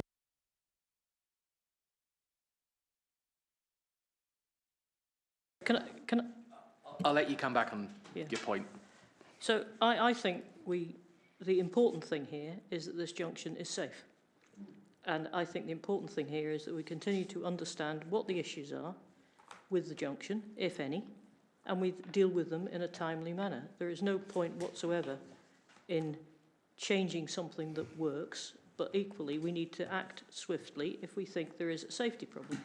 My major concern with this is that the safety audit doesn't match what WSP have designed, and WSP have taken several of the safety points and said, no, they're not right, essentially, or we don't need to bother with those because of various factors. And I'm not saying there's anything wrong with that. It just makes me nervous. So I'd just like some assurance that you're going to continue to monitor those particular bits that the safety auditor has brought out as crucial, and to make sure that we're not walking into something where somebody would be injured, which is actually the whole point of this discussion, I think. Yeah? And if you give me that assurance, I'm quite happy. I don't care whether it's got green spots, red dinosaurs, or leaves on it. It doesn't bother me in the slightest, as long as it's safe. Dinosaur spots would have been good, but yeah, we're stuck with leaves. No, I can give you the assurance that we will monitor it, as we said, we'll monitor it as we do the rest of the network. If a safety issue occurs and we have a causation that requires us to make a change, we will make a change. Right, I think we've given that a very good airing. Just before I ask Peter to sum up, I'm giving you like a minute's warning of your summing up time, Peter. That's fine, I can time you. I just want to give you heads up. We're about to come to you to your 3 minutes. I just wanted to thank our two officers who've been here this evening, who have given a very robust answer, very detailed answers, and very, very thorough answers to all the points that have been raised. So I'm grateful for that's been given this evening. So thank you very much indeed. Peter, you ready? Yeah, sorry, I'm ready. I think I'm ready. Do you want me to give you a warning at a minute, or you got your watch in front of you? Ready when you are. Thank you, Chair. So there's a lot of things to address. I can't address all of them, so I'm going to have to just cherry pick. So Poynton. Poynton's been mentioned many times. Poynton is a completely different scheme to the one that was at California Crossroads. Poynton was traffic light controlled traffic. It's a very much larger space, so the scheme put in there had much more space to breathe and operate. Surprisingly, the Poynton scheme has a roundabout in it. If you look at the satellite image, you can see the big roundel of a roundabout, which has been rejected by the council. So Poynton has a roundabout. Why don't we have a roundabout? Much has been made about consultation. In the 2019 consultation, the feedback, 49% of people who fed back on the rights and priority of way thought it was a dangerous design. So we had early indication that people who were going to use that junction thought it was dangerous. 75% of people gave negative feedback on the leaf design. We ignored them. Well, WSP ignored them. So that we've had this highlighted quite early on in the scheme, and it's been ignored. We should have changed it very early on. Manual for streets is for residential schemes, not for a village centre scheme surrounded by shops, 2 major roads crossing. It's not intended for that. It should never have been used in the first place. WSP, the consultants who advised the council were wrong to use that, whoever it was, whether it's WSP or not. It was a wrong scheme based on the wrong planning data. So we shouldn't have used manual for streets. The concern I have is that it's been stated that the scheme's fine, we will only change it if there's some accident data. So the current accident data, we all know that we only get accident data because it's reported if there's an injury statistic. It's not just dinks and bops or near misses, it's injury statistics. That's the information that we get officially coming through. And the injury statistics for that junction, in the old scheme, 1 accident every 3 years are reported. We've just been told there's no accidents in 6 months, it must be fine. Well, actually, no, the old scheme, 1 accident every 3 years. So we're going to wait a long time, and that accident information is delayed, is lagged as well. So we're going to wait years before we get the statistics to see if that junction is more dangerous than the old one. Chair, I kind of I get a feeling of this as a sort of discussion that the Post Office were having when the Horizon scheme was being discussed. You know, everyone was raising concerns. We have the executive members waving the flag about how wonderful the scheme is. How wonderful the scheme is. They've got their heads in the sand. They're just ignoring people's concerns about the scheme. And I think, you know, we should be listening to the people who are using that scheme. We should listen to the safety experts. We should make the change now.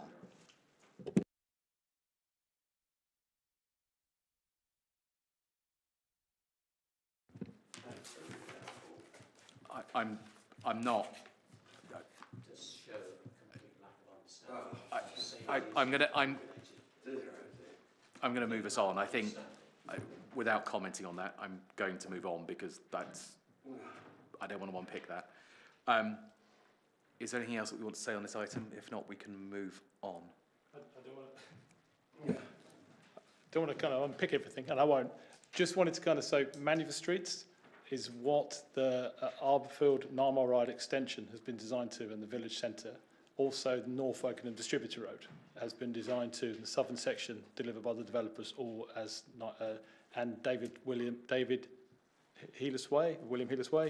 The first section down to the bridge has also been designed according to Manual for Streets, taking very similar or heavier flows of traffic once the SWDR is completed. So that's where the principles of Manual for Streets are accepted. But as I say, this hasn't been designed to Manual for Streets. That's been used as part of the principles in designing the first stance for moving forward. Okay, thank you for that. I'm going to move us on to the next item on the agenda. Which is you.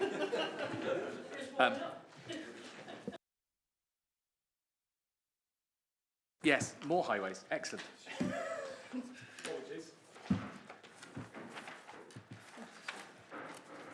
Over to you. Thank you. Liam, can I ask you to do the same with the presentation?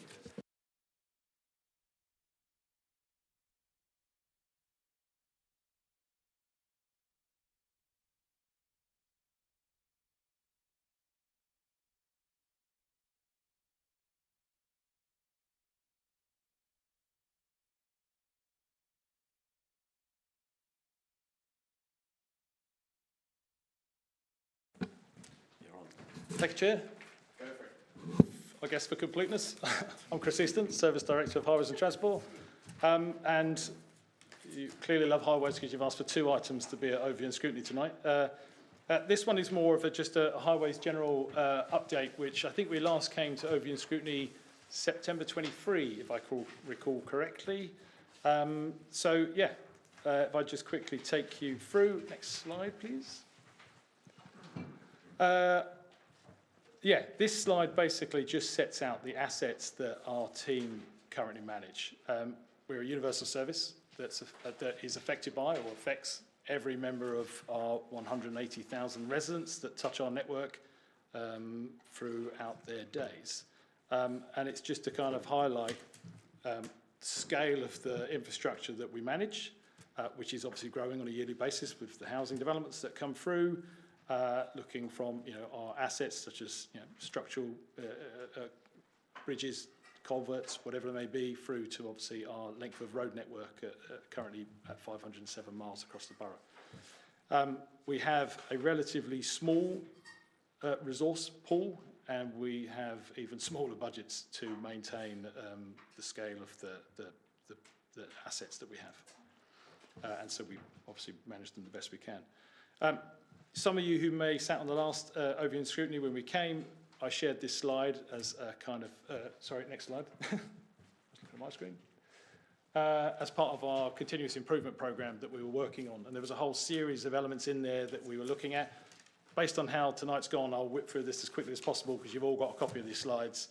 But it's just to kind of highlight that what we've done, how we've highlighted these, regular meetings, improved our customer journey. I think the noise out there was identified by members previously, and now it's softened and much quieter, which has been fantastic. And I think based on some of that customer service focus that we've had, when we then get to the next slide, Liam, this next slide is just a look back at 24-25 to kind of highlight that some of the functions and features that we put in place have kind of resulted us in receiving. Now, across the council, it's had quite a heavy focus on its customer service function, and what I'm pleased to say is across the Highways and Transport Service, we had 13 nominations of customer service awards and 3 winners that were awarded, and 3 of them sat in Highways. There's only 1 that sat elsewhere in the organisation. So it was pretty chuffed, to be fair, for the entire team. It was great, showing the results that we've delivered. And I think just to kind of look at that, again, we've reduced our complaints, which have been reduced year on year. We've also, the reductions you see, I won't go through all the details, but obviously just highlight a few. And I think one of the important things to highlight to people, which are probably they don't realise, is last year we dealt with 241 highways general inquiries that come through to the team. We dealt with 15,000 report-its that get logged onto the system, which could be from potholes to any type of report-it. And then we also had 770 traffic management requests, which are the requests for parking, yellow lines, crossings, drop curbs, whatever it might be. And all of those total to 70 a day. I don't even have 70 people in the service. So you can imagine the kind of the pressure that applies to the function when we're trying to improve our customer journey. I think it's worth saying, and I will show it because I'm really pleased with it, an APSI award. So we received an APSI award for, and it is the best and most improved performance award 2024 with the finalists. Woking Borough Council Best Performer in Roads, Highways and Winter Maintenance. I took it off the wall because no one gets to see it, so I thought I'd bring it with me. And the plus side to that is, and that's around how we have delivered the improvements that we've been focusing on over the last year. I'll touch on some of them more later in the presentation, but in essence, if I can see the right line on the presentation, so it's been our largest structural maintenance programme last year. We delivered 6.4 kilometres of inlay, which is your traditional plane off and reinstate. And we did 37.4 kilometres of preventative, and we did 30 footpaths as well across the network. That kind of brings us almost in line with almost a county council in terms of the size that we're delivering. The preventative element, yes, isn't your traditional plane off and re-inlay. It's sealant that obviously seals the network. We did have some noise around that at the time, obviously what it looks like, But the point is the road is no worse than it was, and it protects it from obviously getting worse. It prevents the water ingress, which is what causes potholes and increases that issue.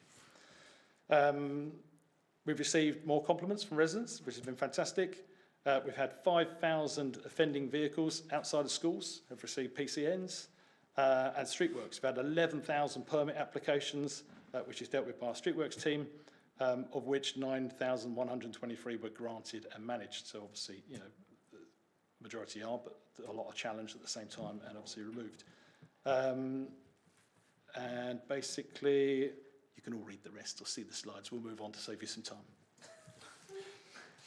So moving on to customer service focus then, just further on to that. So improving our website, that's one of the functions we've been doing, and obviously looking at our govmetric scores, and then answering questions first time. And some of you obviously will have seen, hopefully, when you've been issuing and reporting stuff on behalf of your residents or yourselves, you'll have got the response quite quickly.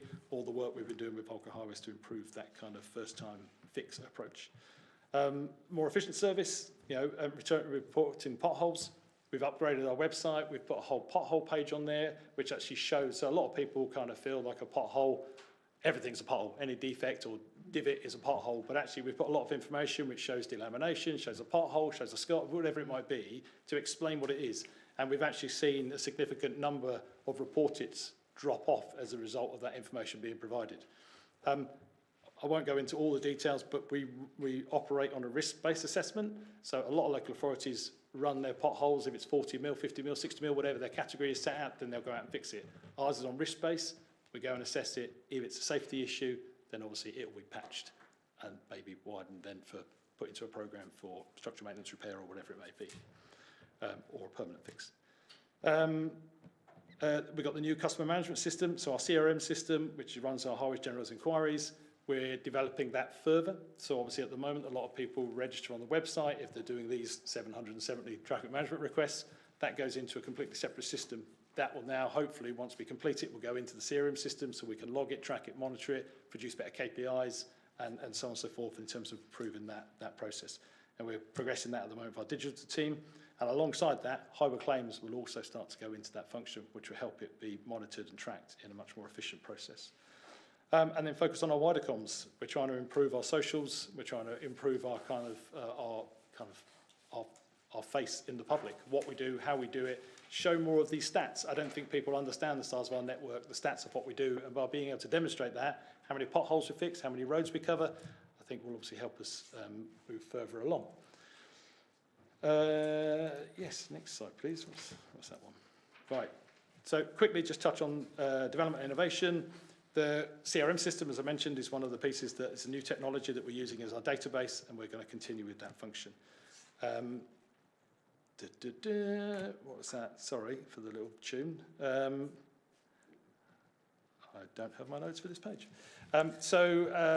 Yes, so this year, as a result of various successes, as I say, we're launching that the customer online claims portal, and the report a road safety concern system later in the year, which will be fantastic. Move to the next slide. Some of that seems to duplicate. Following on from I've touched on this slightly earlier, the structural maintenance. So obviously over the last year, what we've done, we've predominantly focused on preventative, and the preventative piece around that is great. It's good asset management. It extends the life of the asset. It reduces costs, it reduces carbon, and it reduces disruption, because by making the network protected gets us better longevity out of that asset. Our road condition survey, as I mentioned, we had a great, and I'll flag it again, APSI award. It's been fantastic. And then the last 3 slides, which some of you may see get reported in the KPI corporate reporting, is the slides at the bottom. Sorry if you can't read them very well. It's basically, these are based off the DFT scoring data, where they receive all of our data, and it demonstrates that for our A, B, C class category roads, we have, and our unclassified roads, we have a better average, we have a lower percentage of road network that needs maintenance compared to the England and the southeast of England. So that's one of the reasons why we received the award, and also why, I forgot to mention, we were also in the Daily Telegraph a couple of months ago as the #1 for road improvements. Not often the Daily Telegraph. Not very often. I'm not sure it was for the right article, but we were in there all the same. So just quickly moving on to the next slide then, which is the highways contract. Many of you, we will have caught up as a service to inform you of where we are. You're all aware, I hope, that Volker Highways is our contract provider, and we entered into a contract with them in 2019 for up till 2029. We have just now, following some market engagement, following a whole series of work that we've done with them around the way they operate, the way we operate, the functions moving forward, their social value, the quality of value for money, benchmarking, IT, all that kind of function that we've decided, we've continued and we're extending. We're enacting the final 3 years of the contract. Value for money, which is fantastic, and obviously additional benchmarking, which we've seen in the industry. They've also recently won some contracts elsewhere, locally and obviously slightly further afield, showing that they're obviously good value for money. So those negotiations continue that we're working through for that extension, what we expect from them, what they're going to get from us, and how we're going to develop. So I would have liked to have gone through a bit more detail, but I know we've taken up a lot of time tonight, and we've got some colleagues sat at the back who are itching to get on. So, Chris, I'm surprised you haven't mentioned any awards that we might have won, at least 28 times. Shall I? I'll stand it up. Yeah. Thank you for that. Pauline. Thank you, Chris. That was a good, very quick review of what highways do. I'd like to particularly thank some of your people. They do a fantastic job, I think. Quick shout out for Ed Day, who is absolutely wonderful as far as responsiveness and dealing with issues is concerned. And I know there's a lot of really good people in highways. So I'd like to put on record our thanks to all the highways team. It's not an easy job. You can only ever fail. And, well, it's like anything like that. It's a bit like finance, isn't it? You don't get it wrong. You never get any credit if it works. However, a couple of questions for you. Yeah, okay. Yeah. But he keeps it in the cupboard so nobody knows about it. Contrary to you saying your number of queries has gone down, I don't know whether I'm unusual, but I was logging my queries for the project on CRM. I had 65 queries and complaints in 2 weeks, of which 3/4 were highways. So I'm still getting a very high proportion of highways content, and that might just be because of my background. But I think highways is still a hot issue. One of the repeated things I'm getting from residents is about things that are raised that they don't ever hear what's happening, or it takes so long that by the time they do hear what's happening, they've forgotten what there's definitely a feedback problem, I think, sometimes, in that things get resolved, but you never know about it. And I think it's much better than the alternative, which is things don't get resolved. But it would be really nice if when things get resolved, people did actually know that they were resolved consistently. I wondered, do we still monitor the faults that in the Volker's work? I know we used to monitor everything in terms of highways works, and then come back and say to anybody, if they hadn't done it properly, would you do it again and do it for free? Do we still do that? What percentage of failure do we get now? And the final question is, or final comment is about the CRM system. It's great for series queries. It's very, very difficult for councillors like me to use, who get very complicated stuff with lots of emails, which has already failed, maybe has, it's very linear, and I think we need to do something about that. So I'm hoping that we can work with you to make something work better than the CRM currently does. I know it's a way of logging things, and I know it's important to log things, but it's very, very difficult to, when you get the volume of complaints I go, anyway, to deal with and to use.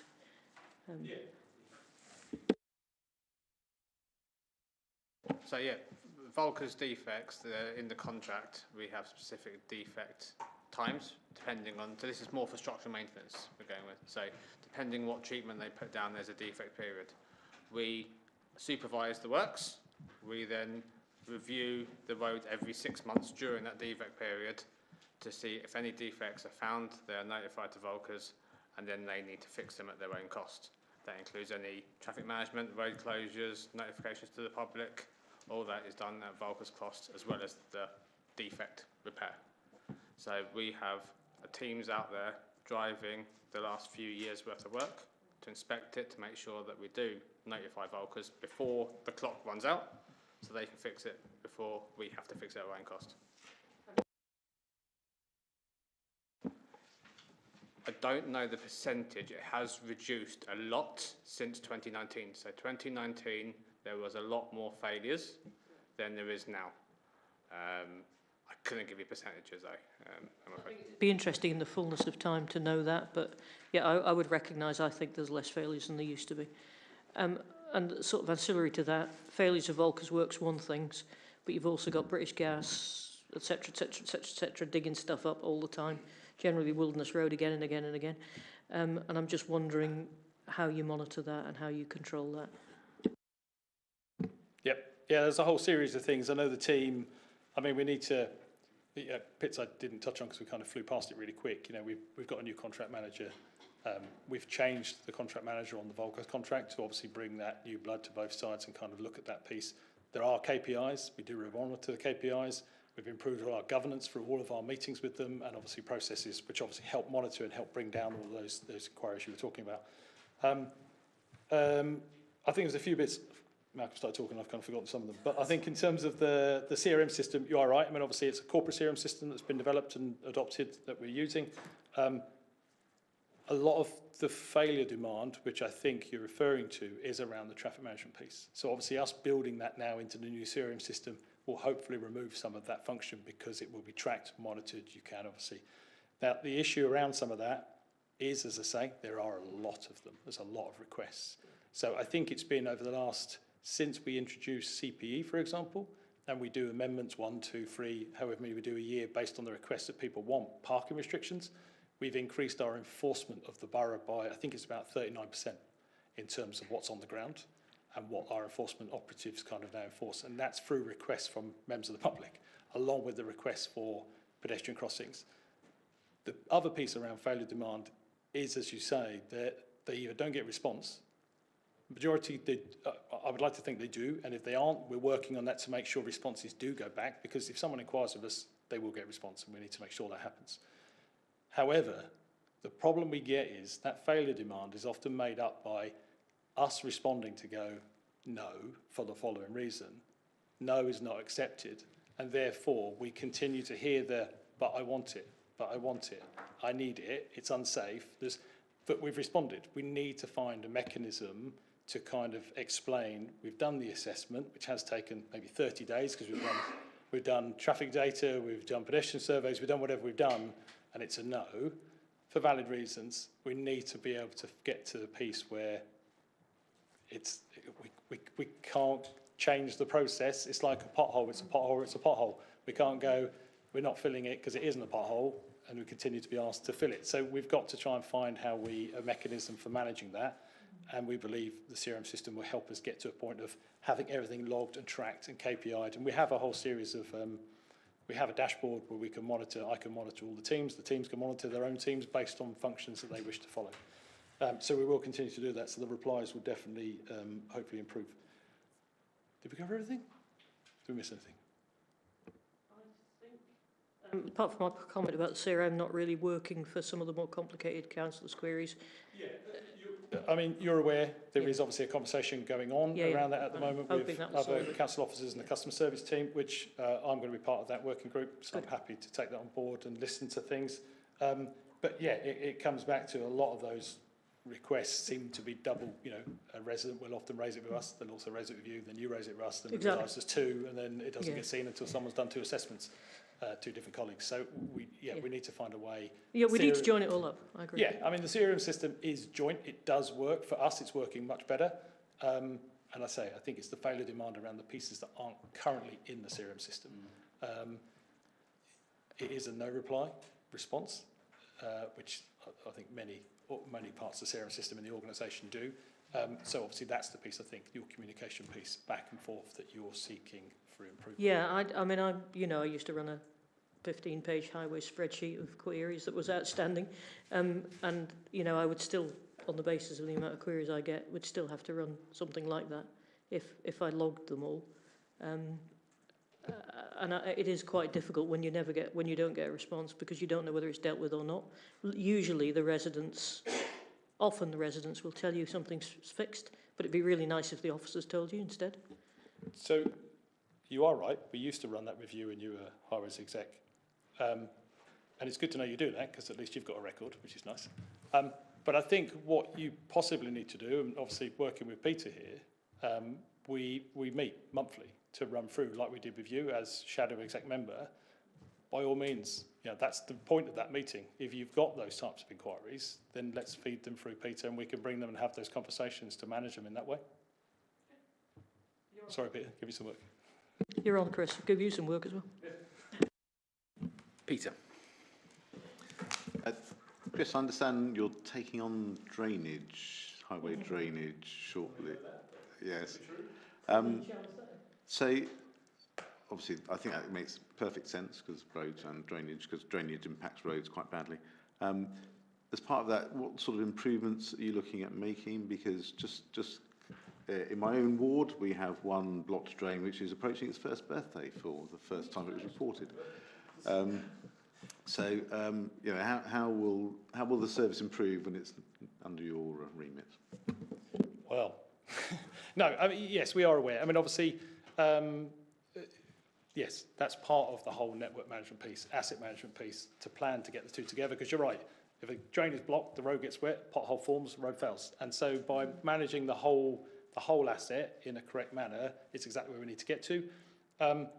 There's pieces like, and I'm not going to give major examples, but there's, you know, for example, I think some of the systems, I can't speak for how it's fully set up at this moment in time, and there is a lot that's done. The team is fantastic in the work it does, and I'm not going to take any of that away from them, but we need to rely on our contractor more. So if somebody reports a blockage or a flooded road, before, we need our operative, like they would go out, Volker Highways would go out and inspect the network, to inspect a pothole. We'd like them to go and inspect that, for example. First thing we'd expect them to do, ideally, is to kind of jet it. If that clears it, fantastic. If it doesn't jet it, you then report it to the council's drainage team. The drainage team would then come up with a measure, CCTV, plan the next steps. But ideally, I think at the moment, a lot of that does come through to the council's team, inundated with obviously great volumes of obviously requests.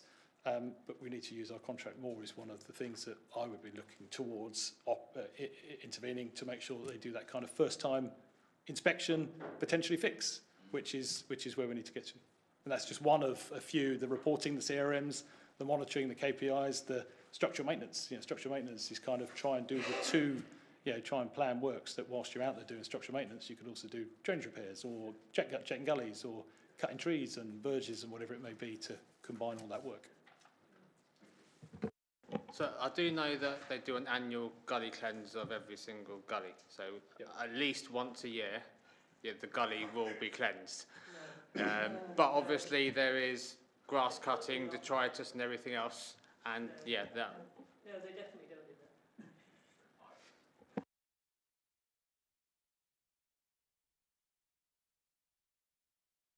I think you might have inadvertently opened the door to hell with that one. They might be telling you that in order to get you to take over the contract, but they don't. I don't know. I think there's some. We probably want some more information on that because there's a couple in my area that. I recall, sorry, that they had moved from that they had moved from preventative cleaning to remedial cleaning of gullies, reactive, and that was the nightmare, that you were constantly trying to get, a response to ones. I have a couple at the bottom of a road in my ward that has been on the BBC for the I know the fame of it. But yeah, so that was what we were told, that they were no longer doing preventative or regular.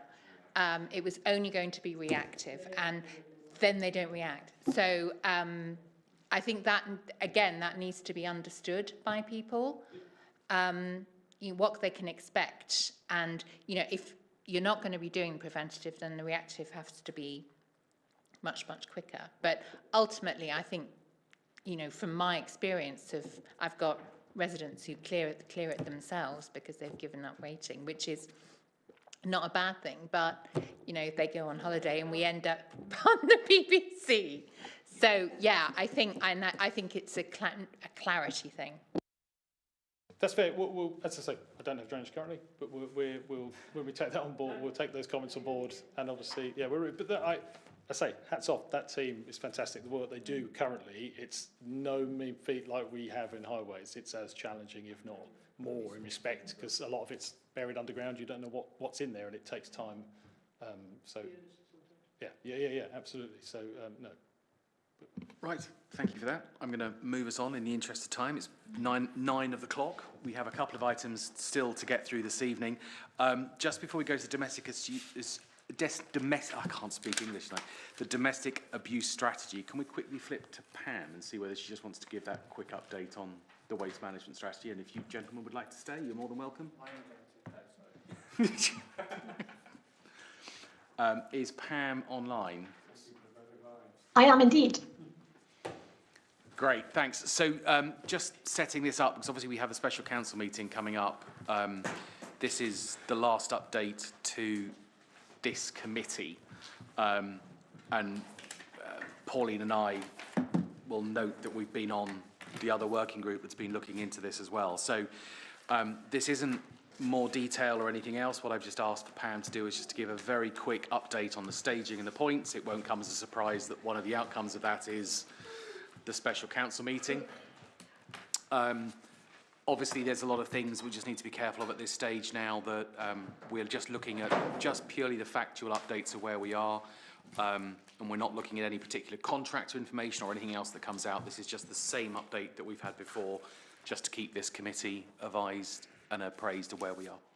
So with that being said, Pam. Thank you, Chair. And Richard. Yes, thank you. Richard, if you could drive the slides for me. So as Mark mentioned, this is just an update for everyone on exactly where we are. Just to, for those of you that might have missed any of the previous updates, this is just a very brief summary of when we've come and spoken to you previously and the conversations that we've had and just the update. So thank you, Richard.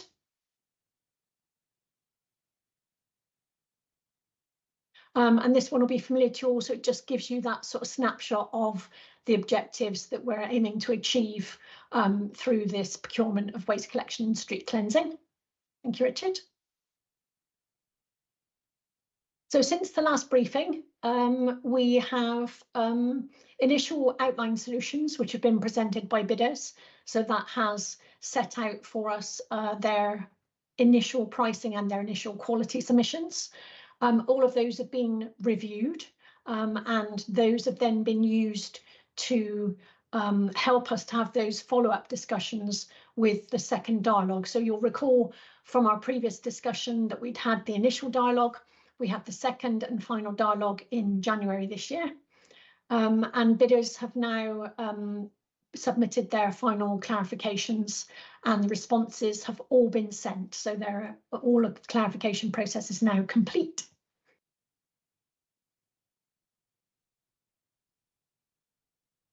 So you'll be familiar with this one, and that little red line there continues to go towards the right, so it's all good progress. It defines everything that is happening at the moment. So we're at this point in time, we are, by the end of this week, the deadline is for the bidders to submit their final submissions. So from Monday, we will start to evaluate those. So you can see all the different stages that we've gone through to get to this point. So we are nearing the end of that part of the process. Thank you, Richard. And so in terms of next steps, as I said, the final evaluation is in March. It starts on the 10th of March. We'll be working through to the end of March for that process. We will then start to draft those conclusions. The report will follow the whole process and ultimately will go, as Chair said, to full council on the 24th of April. And if that is approved at that stage, the expectation is award and start of mobilisation May 2025. So that was a very short, swift update, but I'm very happy to answer any questions, Chair. Thank you. Great, thank you very much. Looking around the room if there are any questions. Don't think there are. I know I'd just like to mark my thanks again. I know this has been a huge piece of work to get us to this point.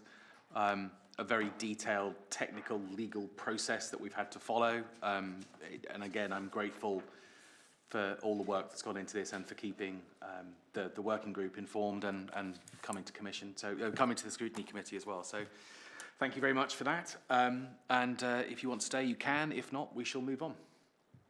Thank you very much. Thanks, Chair. I'll pass those thanks on to the team. Thank you. Brilliant. Thanks a lot. Thanks very much. Good night. Right. So we're now moving back to the agenda, which is to look at the domestic abuse strategy for 25 to 28.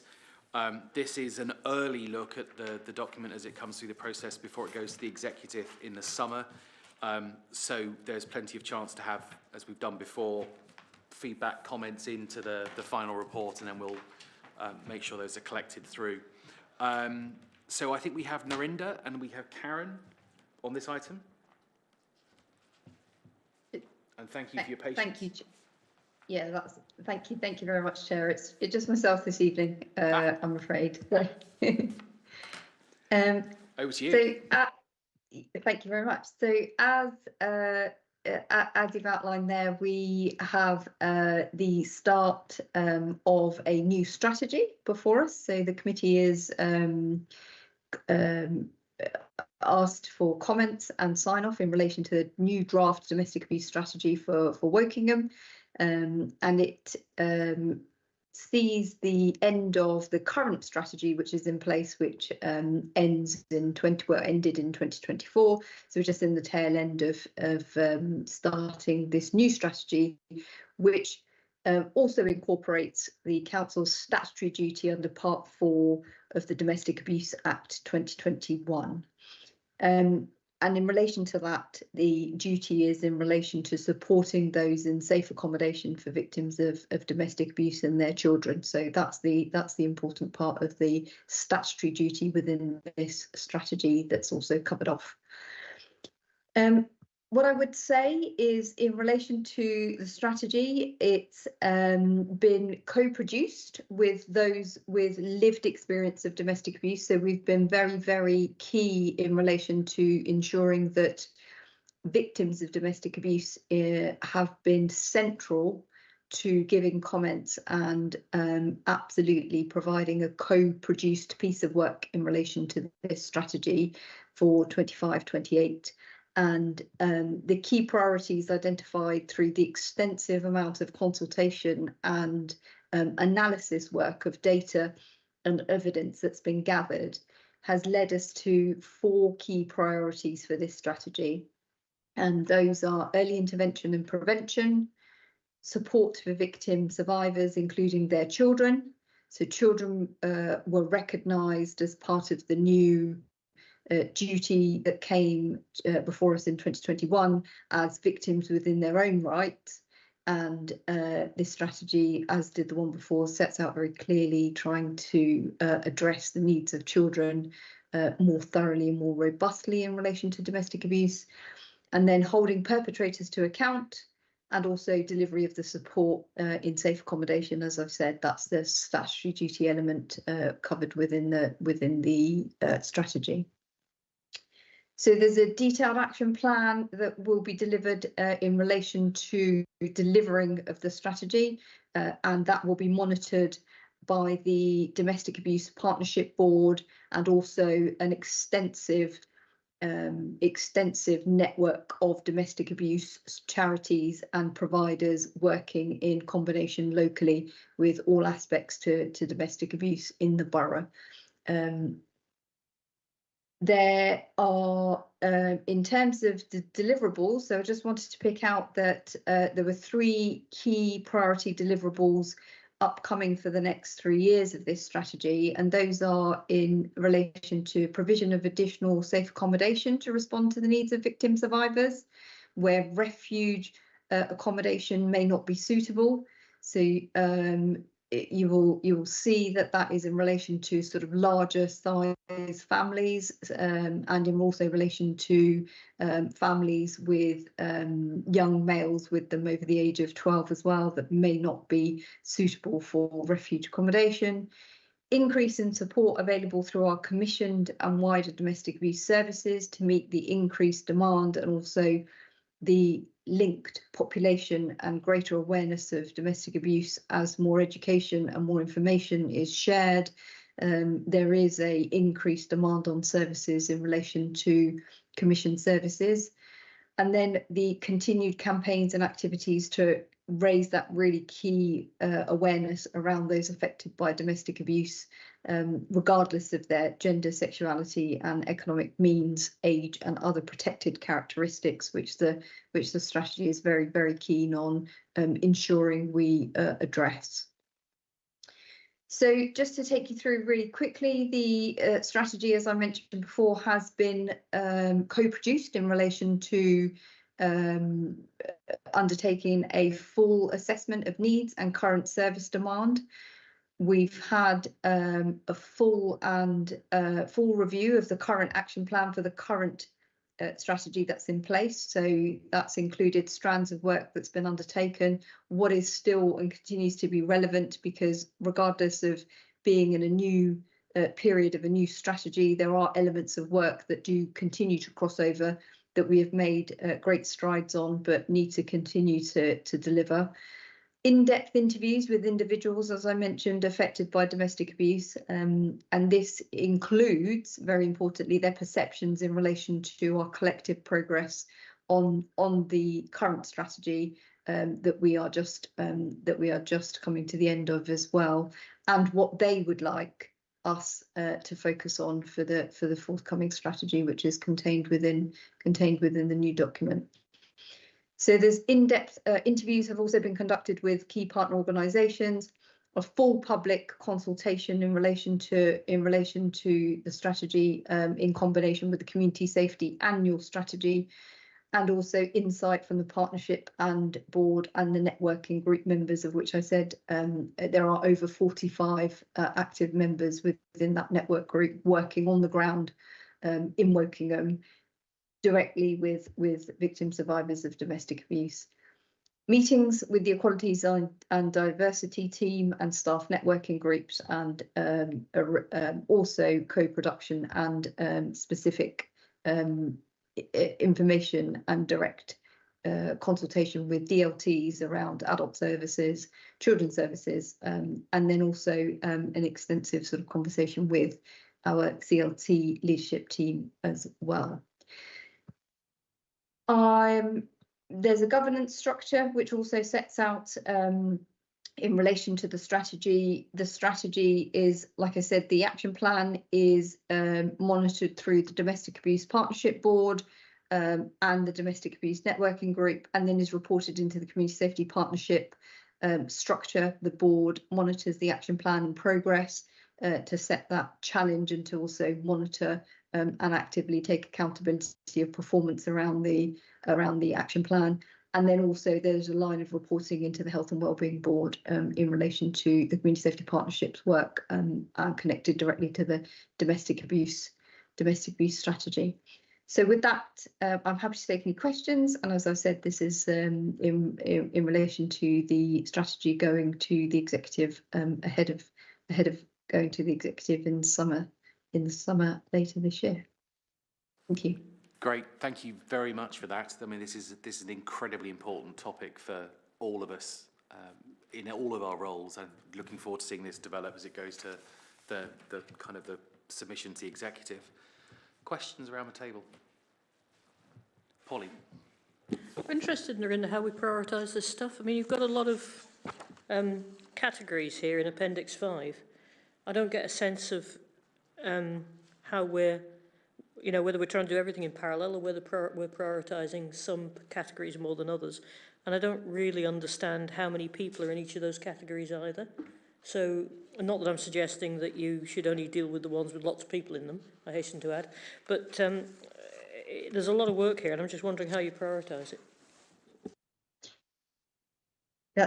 That's a really good question. So I think in terms of priorities, there will be those things that obviously in relation to our statutory duty goes sort of hand in glove with also looking at the data that we've got that evidences the need locally. And then also in relation to picking out the themes that are reoccurring in some of those consultation exercises that we conduct. So lived experience, as I said, is really at the core of our prioritisation. So there's the statutory element and also the lived experience, and then thirdly the sort of themes that come through recurrently with the information that we gather through the consultation. So I think those are the way that we try to prioritise. But you're quite right, we would ideally like to deliver across the board anything that comes out from a consultation in relation to this, but we must, obviously, in the interest of prioritising resources and the funding behind this, try and pick out those that are most relevant and reoccurring in themes. I think maybe I'm just curious, but I think it'd be useful to know approximately what scale each of these boxes are. Like, you know, the people who are 16 to 19 who are victims. How many are there? Are there 100? Are there 1,000? Are there 4? I don't get a sense of the scale of each of these boxes, and I think I'm not expecting an answer now, but I think it'd be interesting. Maybe I just like data, but it would be interesting to know how significant each of these categories are, because I think, although obviously you've got to pick the statutory stuff and the things that are most important, rather than the things that impact the most people, it would still be useful to know that you're not chasing something that maybe impacts one person every 10 years, whilst you're not chasing something that impacts hundreds of people. So I think just before you come back, I think that's, if we capture that as part of the feedback, and then we just collate all that back through. Stephen. Do you want Mary-Louise to go first? And I'll come at the end. Well, mine was almost a concluding remark, but I'll be concluding before we finish. But I just really wanted to say I'm only speaking on this really because, as you know, Jordan can't be here. Anyone who was at the council meeting will realise why. I wanted to say a big thank you to Narinder and Karen for the report. It really is excellent. And just picking up on a point you made, Mark, about how this affects all of us, but thinking about our council responsibilities, one of my portfolio areas is housing, and of course homelessness. We know that a significant proportion of those people who have a call on our services because they've been homeless are victims of domestic abuse. So this is something that has enormous ramifications across the areas that the council deals with. So trying to get an emphasis on prevention, early intervention is absolutely vital, and that's absolutely at the heart of what this is about. So I wanted to commend that and commend the enormous amount of work in data collection and analysis that's gone into it. So thank you very much. Mary-Louise.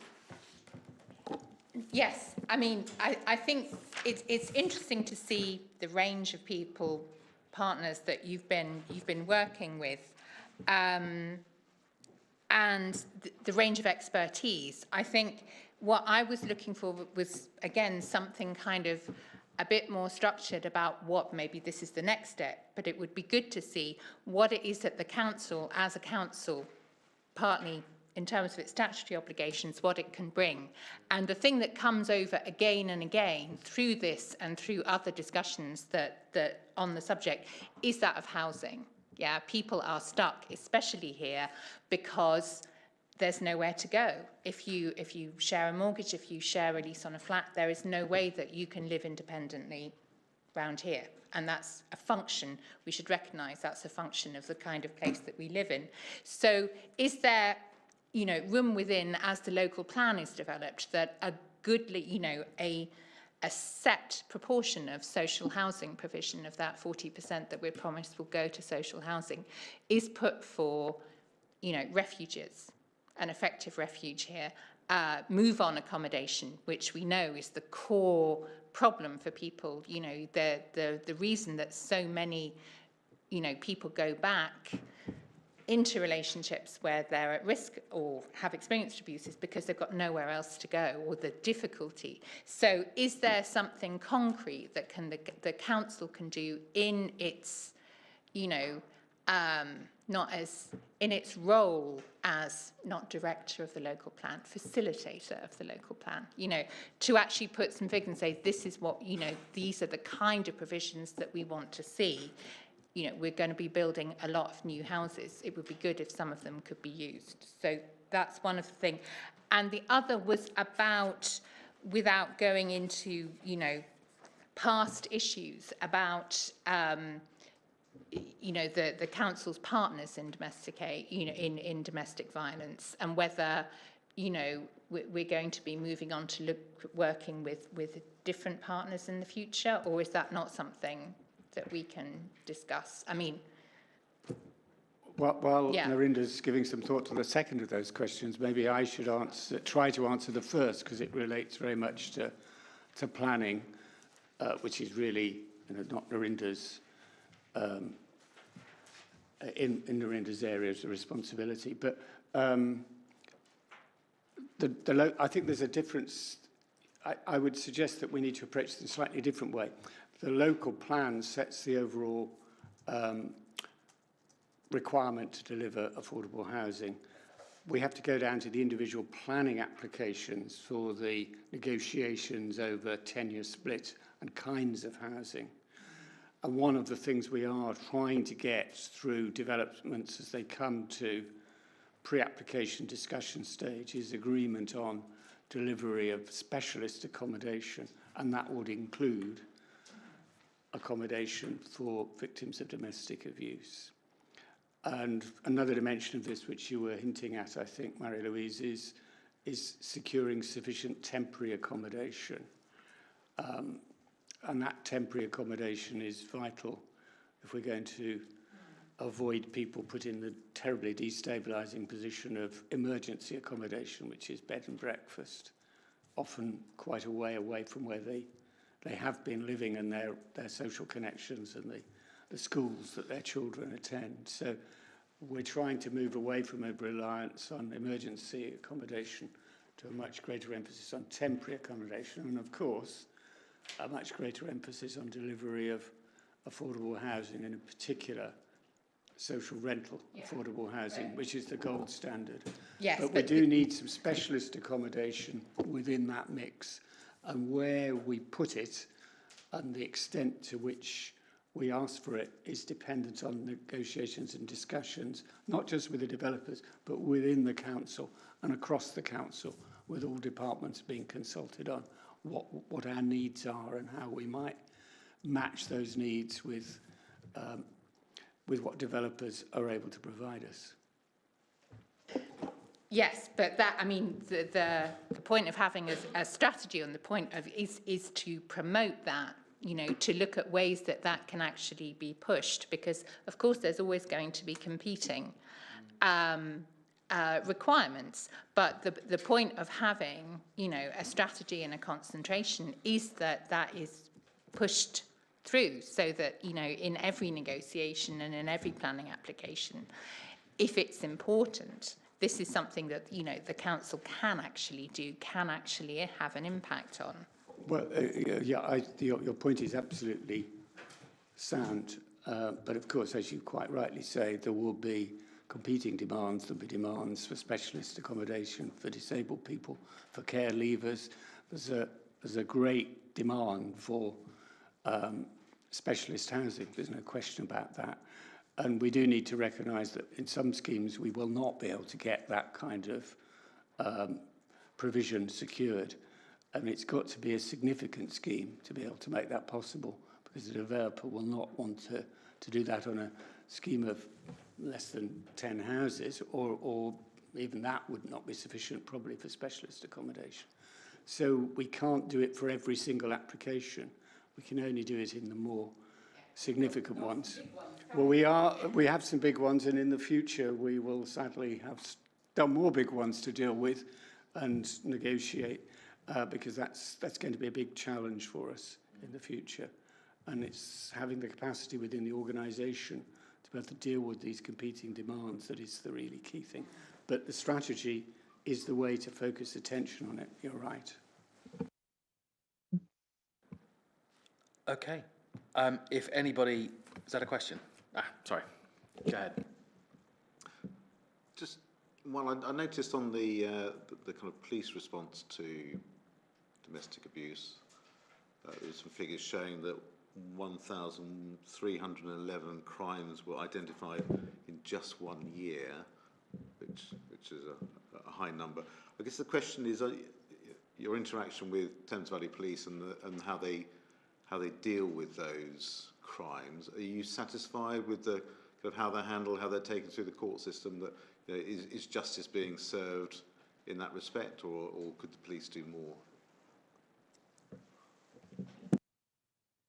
So we have a really very good working relationship with the police. There is work underway with respect to dealing with perpetrators. We have our MARAC and our MATAC conferences, both of one of which is for victims and one of which is for perpetrators. So MATAC is for dealing with perpetrators around a multi-agency response, and then MARAC is in relation to a multi-agency response dealing with victims, both of which are chaired and led out by our police colleagues at Thames Valley Police. But in addition to that, we also have, and the police are leading out on DVPOs, so these are domestic violence protection orders, which can be victim-led and or incident-led. So we can, the police are investing great resources in relation to training of frontline officers as well. So first line responders, you'll be aware that DA Matters was rolled out for in combination with Thames Valley Police Royal College of Policing and developed with a national charity in relation to domestic abuse. So all frontline officers are receiving really detailed training in relation to that. So we've also got a programme in place where police colleagues inform schools. So if they attend a incident out of hours or at any point,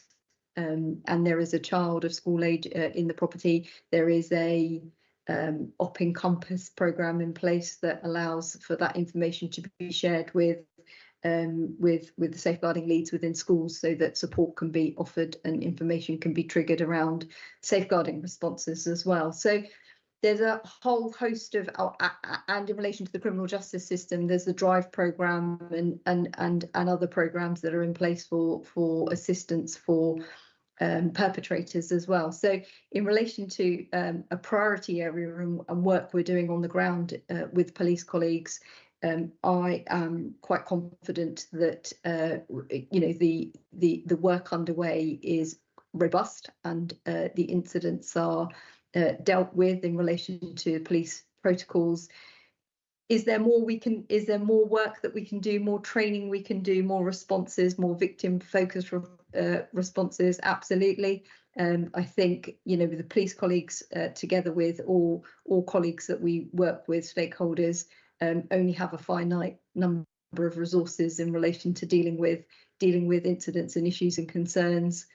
And could we make that relationship pivot so it could be a more early intervention and prevention nature of work? Absolutely. And that's something that we have been working with in the current strategy, but also we want to continue working with in the new strategy, so that we can foster a more preventative and early intervention prevention in terms of working with not just police colleagues, but also our public health colleagues in relation to healthy relationship education and awareness in schools, so that we can look at both males and females in terms of girls and boys in relation to domestic abuse, because that is really important. Whilst this is a gendered crime, we need to do work in relation to both men and boys and girls and women in relation to healthy relationships, so that we can start to work more on early intervention and prevention. And police colleagues have also got a part to play in that, and the prevention and early intervention work that they assist us with, both in schools work, but also in leading out some of our public health and some of our early intervention and prevention work on on the healthy relationship work. So quite a long-winded answer, but you'll see that we are working really hand in glove with police colleagues, because they are the first line responders, very important in relation to ensuring that we get that response correct on the ground with them. Great. Thank you very much. I'm going to move us on. We have time for other comments if people want to make them on email before this goes through the rest of the exec process. If you can send those to Liam to collate as part of our response. Other than that, I should move us on. Thank you for the excellent update on this important topic this evening. And if you'd like to stay, you may stay. If not, we'll go to our final substantive item on the agenda tonight. But thank you for the input, Narinda. Thank you very much, Chair. Thank you. Right, and on to the next item on the Working Borough Council Asset Management Plan. Thank you for your patience in sitting around. Whenever you're ready. Thank you, Chair. Good evening, everyone. For those of you who don't know, my name is Sarah Morgan. I'm the Service Director for Commercial Property and bring this item in front of you this evening. I'm joined by Craig Hoggith, who's the Head of Estates in the Commercial Property team, so we will try and answer your questions as much as we can. So we are bringing the draft asset management plan through overview and scrutiny in advance of it making its way to executive. We are aiming for a June executive in terms of adoption. So we would welcome the input of the committee into this document as it progresses. The purpose of the asset management plan is to set out how we will manage our land and buildings over the next 5 years. In particular, it considers how we balance the competing demands around our financial performance and requirements of the portfolio in terms of income generation, our environmental responsibilities particularly in terms of energy and sustainability of our properties, how we're delivering against the service needs, so what facilities we need and assets we need to actually deliver our services, and then our community and partnership responsibilities as well, and how we are working with our partners in the community.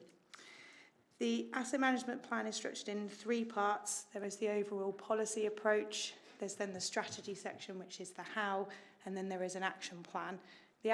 The first 2 parts remain relatively static for the 5 years, and then the action plan is where our individual projects and schemes are listed, and that will evolve through the 5 years of the lifetime of the plan, and that's how we'll measure our progress and delivery.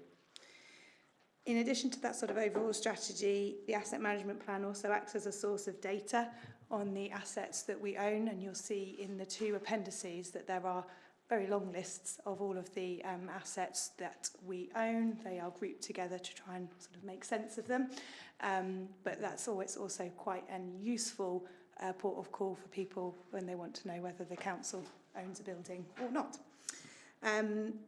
I just wanted to say, and I don't know if it's come across in your area, but when I printed off the papers today, the formatting had gone a bit funny. So it wasn't like that in the document that we supplied. I'm not quite sure what's happened. So apologies if it is making it slightly difficult to read in hard copy, because there's some very big gaps and small text. I'm not quite sure what's happened. So maybe, Liam, we could recirculate a clean version maybe after this meeting. Apologies. We only realised as we printed it off today to look. It's readable. Okay, thank you. Just in terms of sort of engagement, at this moment in time, the document has been circulated internally, so we're consulting with all of our services, and that's in particular around just making sure that the principles around the corporate landlord model and the assets that we have currently and that we're planning to deliver meet their service need. And I think that's really all I was going to say, Chair. I'm happy to take questions on this. Stephen first. Just a very... Presumably it's not a question. It's not a question, no. It's just a thanks for the report and for all the work that's gone into it by Craig, who's the principal author, but also Sarah and others. I'm very, very struck by the pictures on the front, very nice, particularly the bottom left-hand corner. That's very nice indeed. But this is represented a lot of work, and as you quite rightly said, Sarah, there's an awful lot of very useful information in there for anyone who wants to know something about our asset holdings.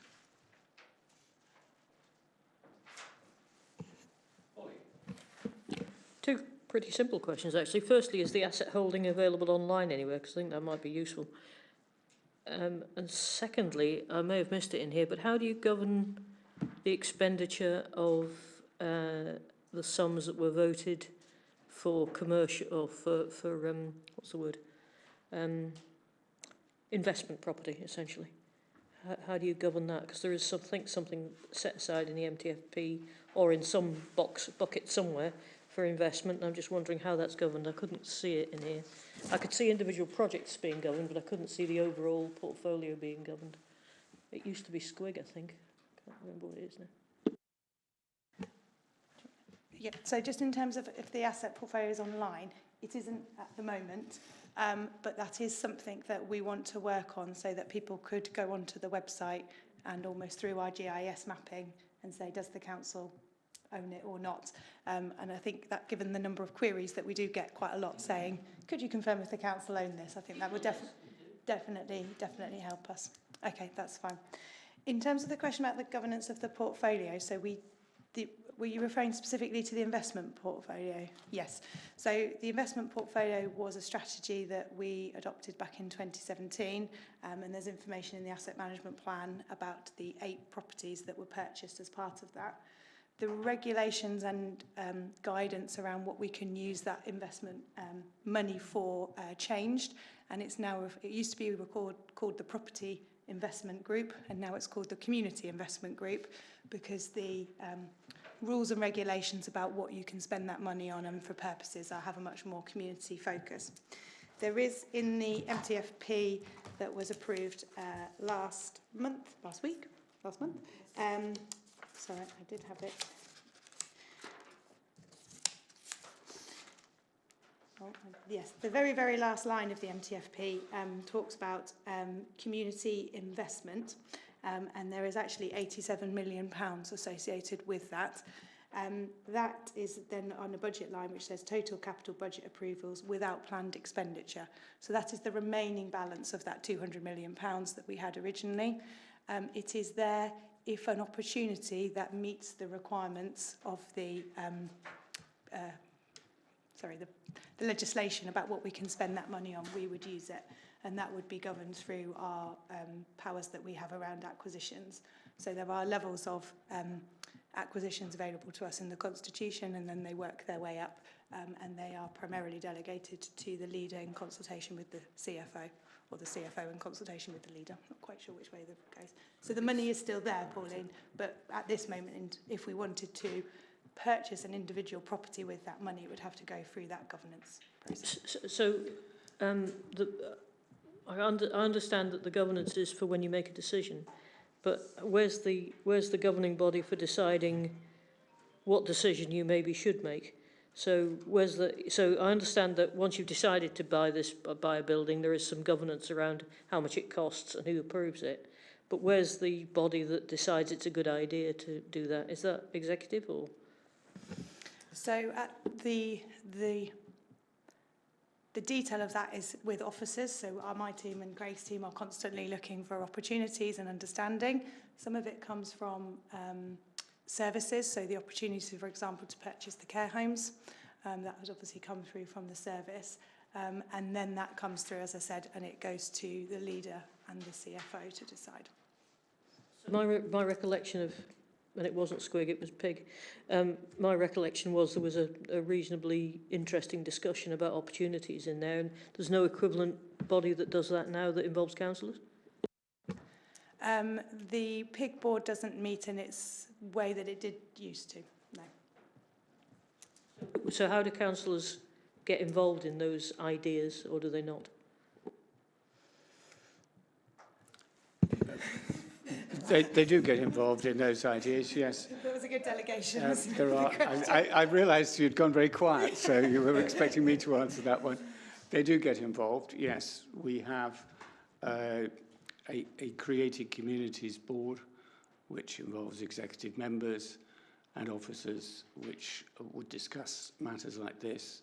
We have an Assets Board as well, which involves members as well as officers. And those are not public, are they? Not suggesting those aren't public meetings, no. Thank you. The final question, actually, the 87 million, sorry, and this is really the final question as opposed to just a con. The 87 million, is that... Not sure I trust you on that now. I know, Final question 7 times. The 87 million, I presume that's not a reserve, that's actually approved borrowing, is it? Yes, that's correct. Yeah, thank you. Are you sure? Final question? Last chance? Don't encourage me. Peter, we moved on now. Peter.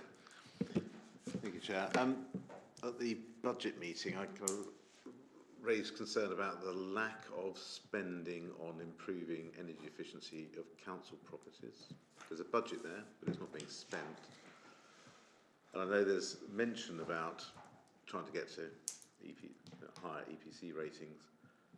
I guess the question is, how are we going to achieve that? We've got budget there. You know, there's a keenness to improve. In fact, the Climate Emergency Scrutiny Committee, of which I'm a member, is very keen to get this to happen because we should be setting, we're leading the way, so to speak. How are we going to do that? And the second, also climate emergency, is solar panels on buildings. Yes. So we had a presentation from a Reading charity trust. I can't remember the name of it, I'm afraid. Yes, something like that. Yeah. Who were working with Reading Borough Council and installing solar panels on Reading Borough Council commercial buildings. The council were getting either discounted electricity rates or revenue, but basically it worked. No investment from the council having to do it. This charity did it for them. So two things: can we get some money spent on improving our EPC ratings this year, and can we put some solar panels on, lots of solar panels on our buildings, please? So in terms of the first one around, then the action plan talks about the legislative requirements, particularly around the minimum energy efficiency standards, which are moving up as we approach, particularly up to 2030. And they have a particular impact on us because they will have requirements and enable releasing and reletting of buildings. We will need to be at a certain standard. You obviously referenced the Climate Emergency Action Plan, which also sets us an ambitious target of net zero carbon on our own properties by 2030. There is money in the capital in medium-term financial plan for energy reduction projects on our own buildings, and that's something that through the asset management plan we really want to have a 3 to 5 year investment programme, understanding which of our properties have the best opportunity for investment and best impact on energy efficiency. So is it we spend £500,000 on one building or £100,000 on 5, and we need to understand what that will do to the EPC rating.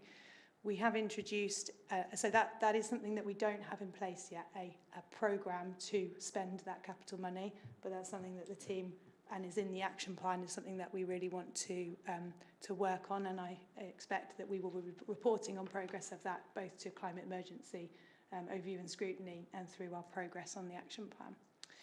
I've lost my train of thought now, what I was going to say. Solar panels.